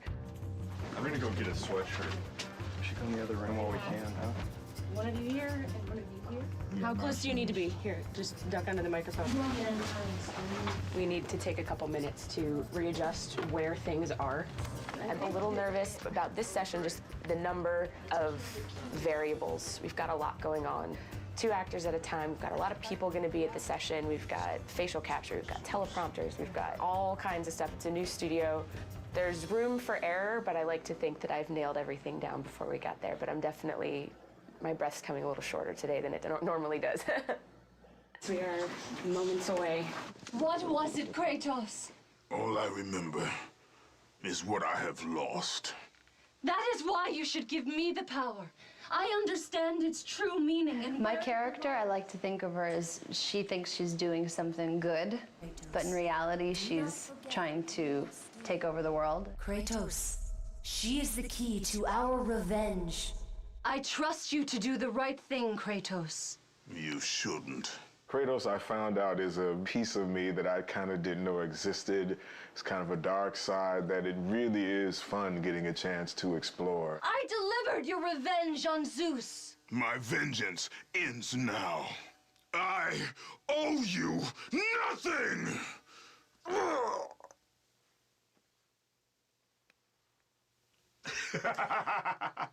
When you have the other actor in the room, you're able to come up with a rhythm. It makes it more real. I really, really like it. It gives you a chance to play off of what the other person is doing as opposed to doing it by yourself. We're getting so much from this performance that we wouldn't normally get. I'm totally stoked about it right now. You owe me this, Kratos. I owe you nothing! Bravo. That's perfect. Awesome. Excellent. That was it. That was it. I knew you'd come back. I've never worked with the prompters, and it's really freeing for the actor because, you know, you're looking straight ahead instead of always, you know, face down in the page, and it's really a cool experience. Find the labyrinth. Ah! Ah! Please help, Kratos! One of my favorite things to do is scream. I really, I don't know why. Maybe, no, I don't know why. I saw Zeus torture my father. I just try really a simple approach to it. It's bringing those words into your character and actually thinking a thought before it. It makes it more real. They called me a monster. Beautiful. Natalie was new. We had never worked with her before. She was an ace. She totally knocked it out of the park. Many more variables than a normal voiceover session for a game today, and it went very, very well. I'm happy with how today turned out. It's phenomenal. Phenom. That's all that really matters is Stig is happy, and if Stig's happy, we're all happy. Yeah. Who is Hercules? Well, it was me for 7 years on TV, so this is a whole different look. I didn't quite have that look. I had kind of more gear on, and I didn't weigh, 4,000 pounds. This guy's like about 12 feet tall. They called them labors. Ha! There you go. That was good. That was really good. Yeah. Kevin Sorbo was obviously an easy choice because he's Hercules, but not necessarily in terms of the way that he's played Hercules in the past, a little bit of a departure. Can we get, but this time, brother, more seething? But this time, brother, this time I will destroy you. That's good. In this game, he's a much darker brute. He's not the brightest light bulb out there, but at the same time, when it comes to war, he's brilliant. The direction is more pissed. Okay. As pissed as you can get. The most valuable I can be is to take what the creator of the game has been imagining and seeing on paper for a long time and bringing it to life with the voice, and trying to find different ways to get to actors to achieve what he wants to do. Try one thing, if you would, Kevin. Yeah. Take the breath after stables, and then you can finish off the phrase. Okay. The most frustrating thing about doing voiceover is the amount of time you've got to do each line. You've got to repeat it, but you've got to also do it in so many different ways, so many different inflections, and you end up losing your voice. Have you not killed enough of your family? That's Good. That's very good. It was a slam dunk. He really brought a passion to the character. He was very professional. His voice was kind of running out. That's when he gave some of his best stuff. Fantastic. Beautiful. Fantastic. Thank you. It wasn't the same Hercules, not even close to it. So it was a darker and more sinister person and a more evil person to deal with and play. But from my standpoint, it was a lot of fun. It's the way to start. New day of recording. Very excited about it. Today we're doing Rip Torn and Malcolm McDowell. The game's based on Greek mythology. This guy's like the Smith god, and he's like... Oh, he's the Vulcan. Yes, exactly. The Roman name for Hephaestus is Vulcan. He's the god of fire, and he's a great blacksmith.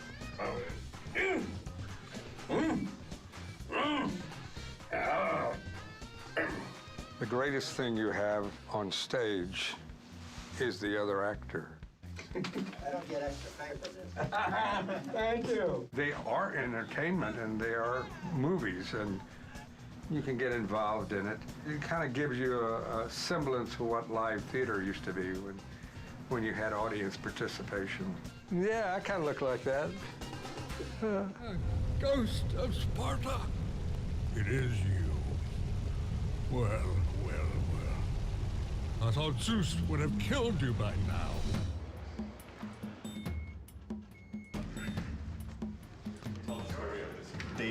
Oh, and what does he do? He's the inventor. He also created the labyrinth. Labyrinth? Wow. And where is the golf course?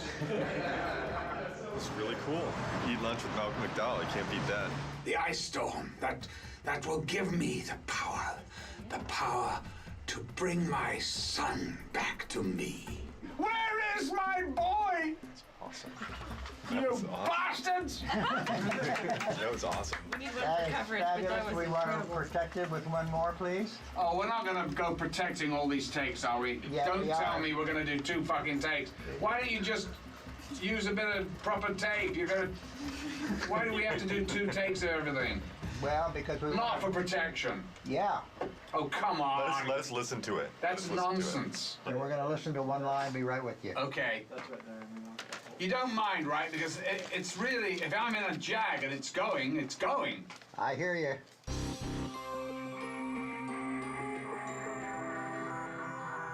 Could we do the line to escape it, please, Yes. one more time? Tell me what you need. The word catalyst had a little bit of a squirtle to it. Okay.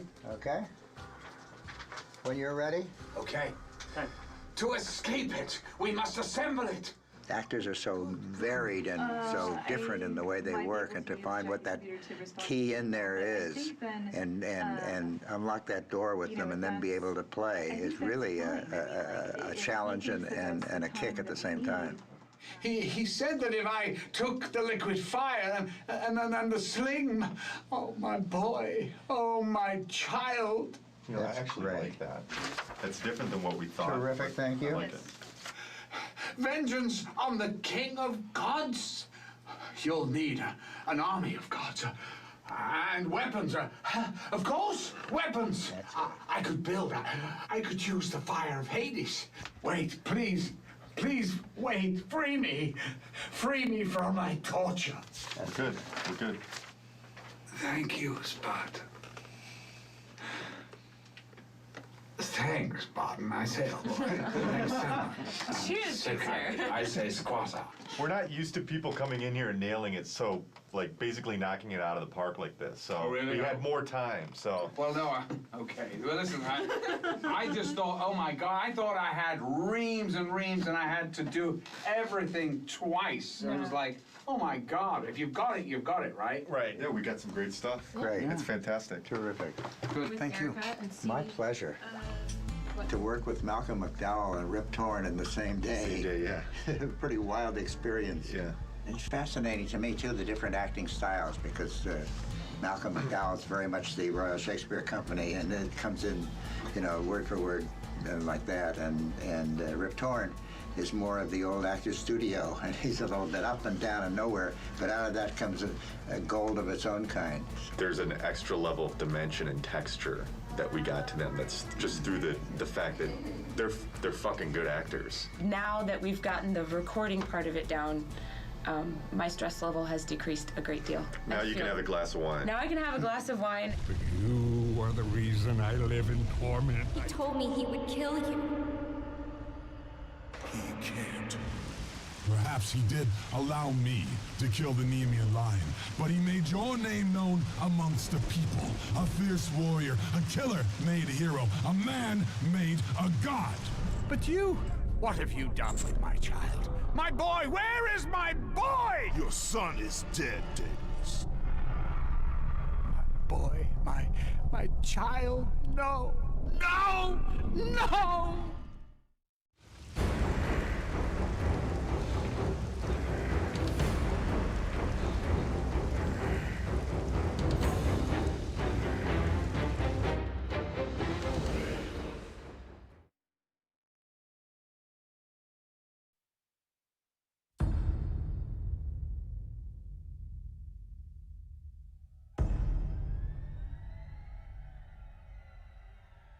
神々の時代に終わりが告げられる前、一人の伝説の男が神となった。しかしこの男クレイトスは戦いの神となってもなお忌まわしい悪夢に苛まれていた。己が殺した妻子の記憶に。だが彼は死をも乗り越えて運命の三女神を退けた。そしてついに伝説の男クレイトスが復讐を遂げる時が来た。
さあどうするかな父よ。アテナの後ろにもう隠れてはいられぬぞ。アテナは死んだ。貴様の怒りのせいでな、クレイトス。これ以上何を破壊する？この私を殺すことはできん。運命の女神も私を抑えられなかった。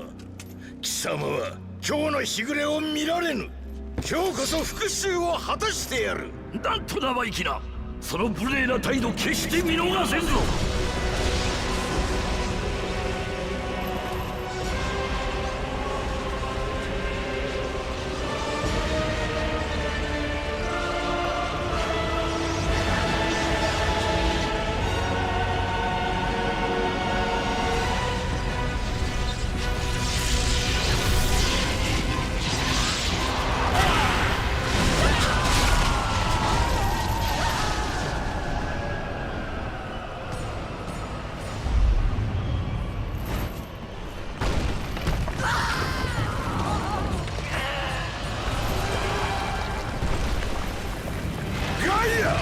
これ以上はもう耐えられぬ。あなたを救えば私まで落ちます。さあ進むのです。ゼウスを破滅させんと私を相手に呼び戻したのだろう。あなたを救ったのはタイタン族のためです。私は復讐を果たすのだ。聞きなさいクレイトス、あなたは単なる駒でしかない。ゼウスへの復讐など忘れなさい。これは私たちの戦いです。ガイア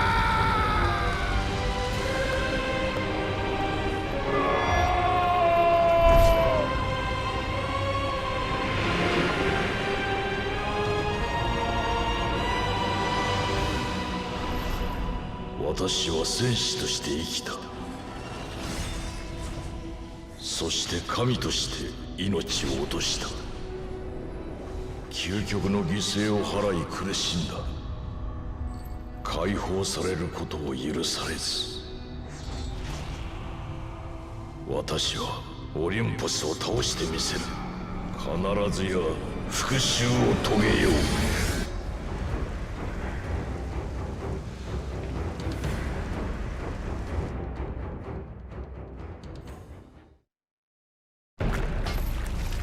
クレイトスか？そんなバカな。ハデス様の支配が終わってしまったというのか？その冥界の神はもう消えた。消えた？はハデスは苦しんで当然だが、彼が死ねるとは意外だったな。神はいつも己の力を過信する。は面白い。覚えておくぞスパルタ人よ。ははは。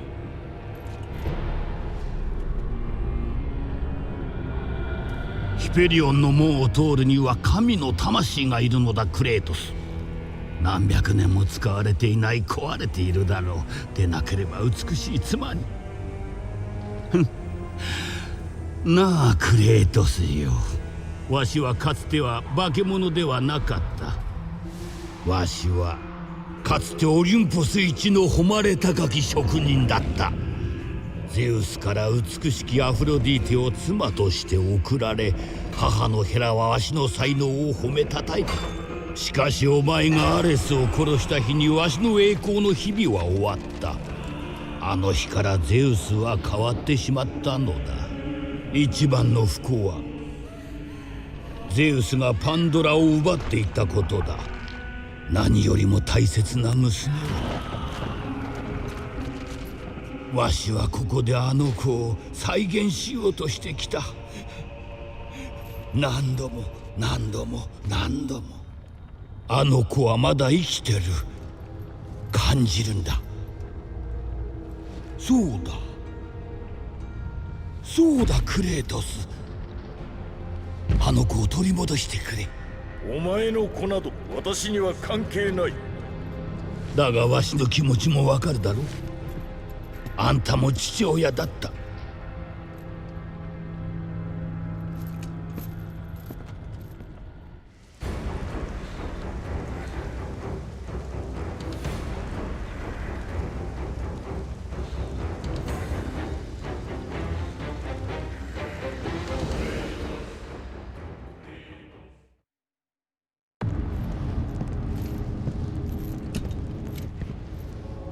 パンドラの箱。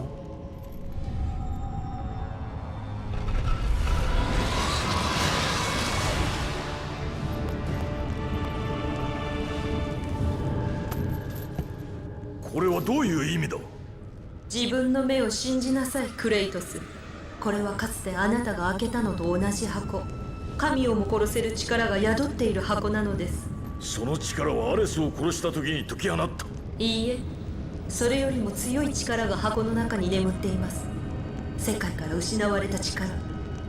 全てはゼウスがタイタン族に勝利した時始まりました。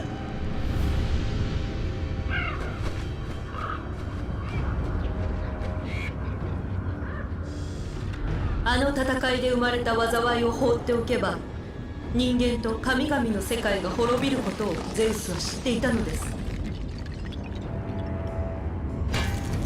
災いを封じ込めるためにゼウスはヘファエストスに命じて強力な箱を作らせました。恐怖、欲望、憎しみ、そのような災いを箱に閉じ込めることで二度と世界を汚されまいとしたのです。アレスを殺すために箱を開けた時、禁断の力が解き放たれました。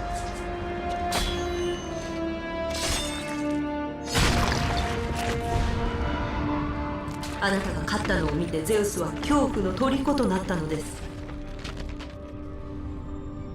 炎に触れずにどうやって箱を手にすることができる？同じ名前のものが鍵です。パンドラか。彼女こそ炎を消すのに必要なもの、復讐を果たす鍵なのです。これは試練ですよ、クレイトス。子供一人ぐらい何の問題もないアテナ。そう願います、スパルタ人よ。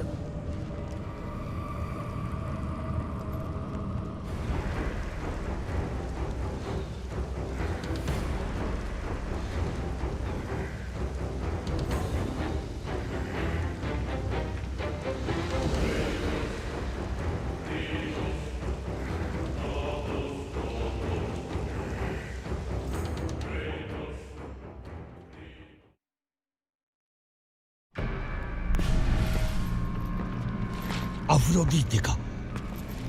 戻ってくると思ってたよ。クレートス、答えろ。アフロディーテは戦いの神を征服したのか？そんな質問は己の妻にするがいい。私はラビリンスを求めている。探してるのは成果だけではないのか？ラビリンスに何が？よせ！あの子はダメだ。パンドラに近づくんじゃない、クレートス。お前のせいであの子はラビリンスに、そしてわしもここに閉じ込められ。お前に害はしていない、ヘファエストス。いいや、したともスパルタ人。あの箱を開けた。せねばならぬことをしたまでだ。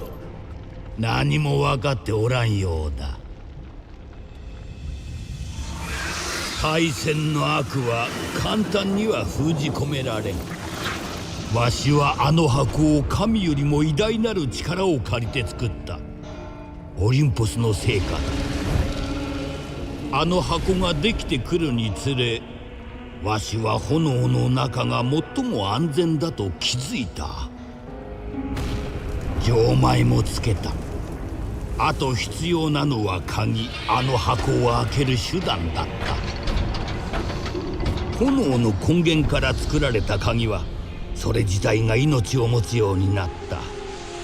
パンドラは子供だ。生きても死んでもおらん。わしは娘を愛しとる。娘もわしを父親と思ってる。ゼウスが箱を奪いに来た時、わしはあの子を隠した。そして言ったよ、クロノスの背中に置いておけば心配いらないと。誰がタイタン族に勝てる？嘘をついた。子を救うため仕方なかった。わしの気持ちわかるだろ？なのにあんたが箱を使って勝利し、わしの嘘がバレてしまった。ゼウスの拷問を受け、愛するパンドラに関する全てを剥がされた。子を奪われ、わしは一人苦しみもだえた。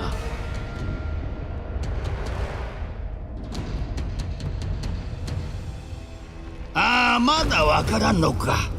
あの子を連れて行けば。お前こそわからぬか、鍛冶屋よ。ゼウスを滅ぼすためならどんな犠牲もいとわん。だがもしもあんたが正しい、ゼウスを滅ぼすためなら喜んで手を貸そう。待てよ。そうだ、よし、そうしよう。オンパロスの石がいる。それで武器を作ろう。武器なら持ってる。ああ、それとは違う。新たな武器で、それであんたは確実に復讐を遂げられる。石はタルタロスの底に落ちている。持ってくれば武器を作ろう。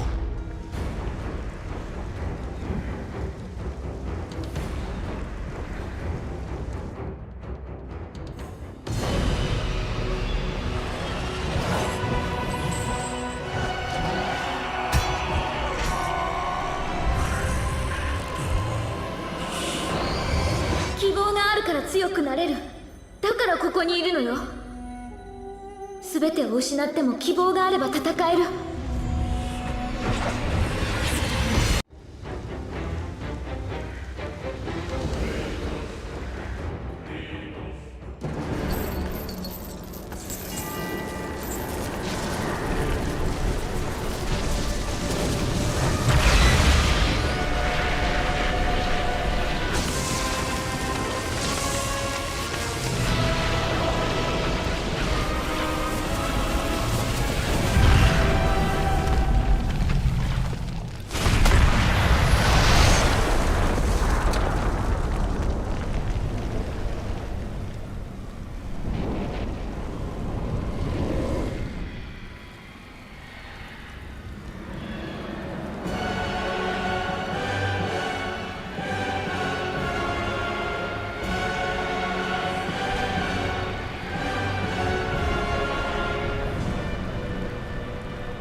よくやりましたね、クレイトス。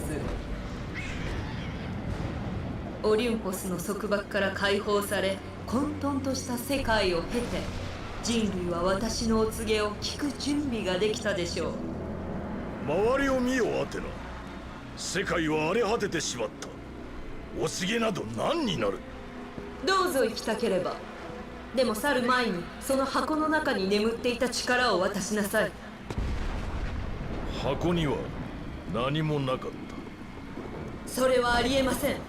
目を見ればわかります。あのゼウスを倒した私の力、今もその力があるはず。わからないのですか？ゼウスが災いを箱に集めた時、再び箱が開かれたの。どうなるのかと私は恐ろしかったのです。だから私はこの世で最強の武器を召喚し、その箱の中に入れておいたのです。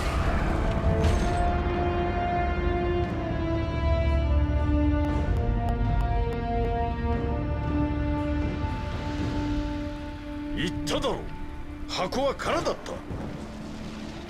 パンドラの犠牲も無駄になった。私の復讐のために彼女は死んだ。それは間違いです。あなたは私の力でゼウスを、私は見ていました。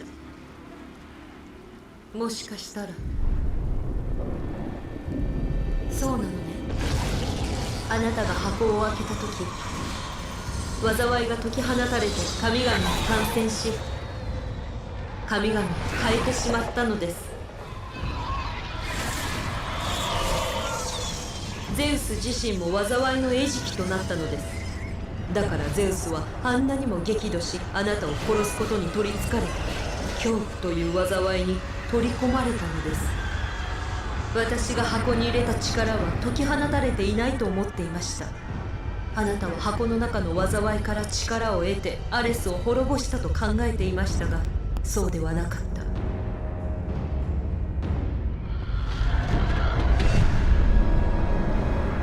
あなたが箱から得た力は私の力。そこからあなたはゼウスでさえも滅ぼせない力を得たのです。恐怖に打ち勝つことのできる大いなる力を。あなたの奥底にあるその力は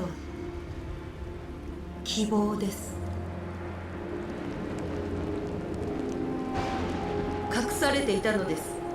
あなたの罪悪感と許されざる罪に。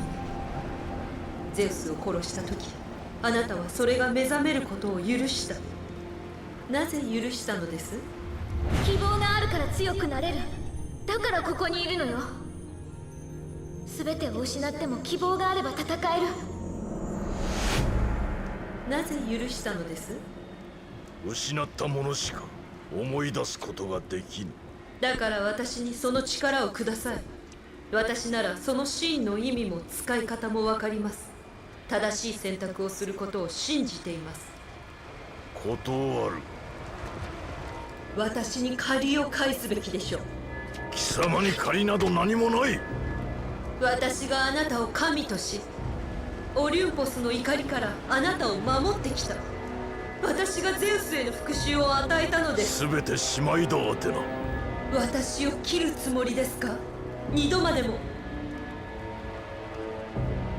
私の復讐が今終わる。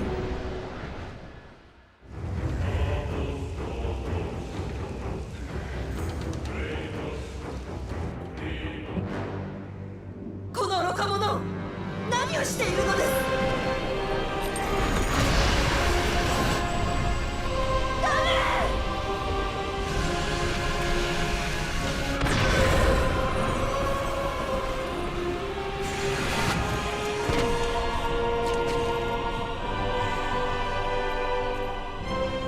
あれは私のものです。私でなければ持て余してしまう。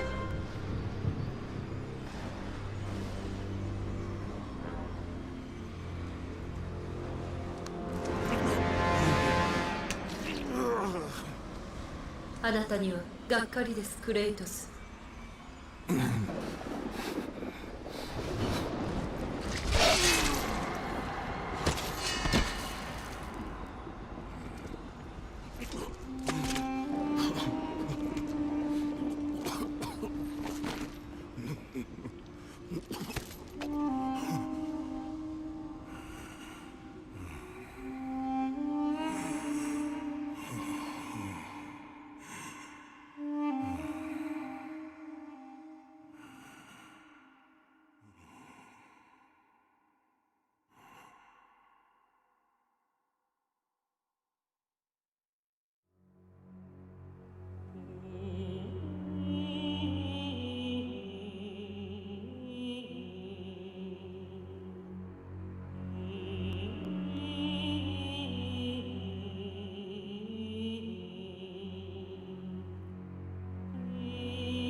です。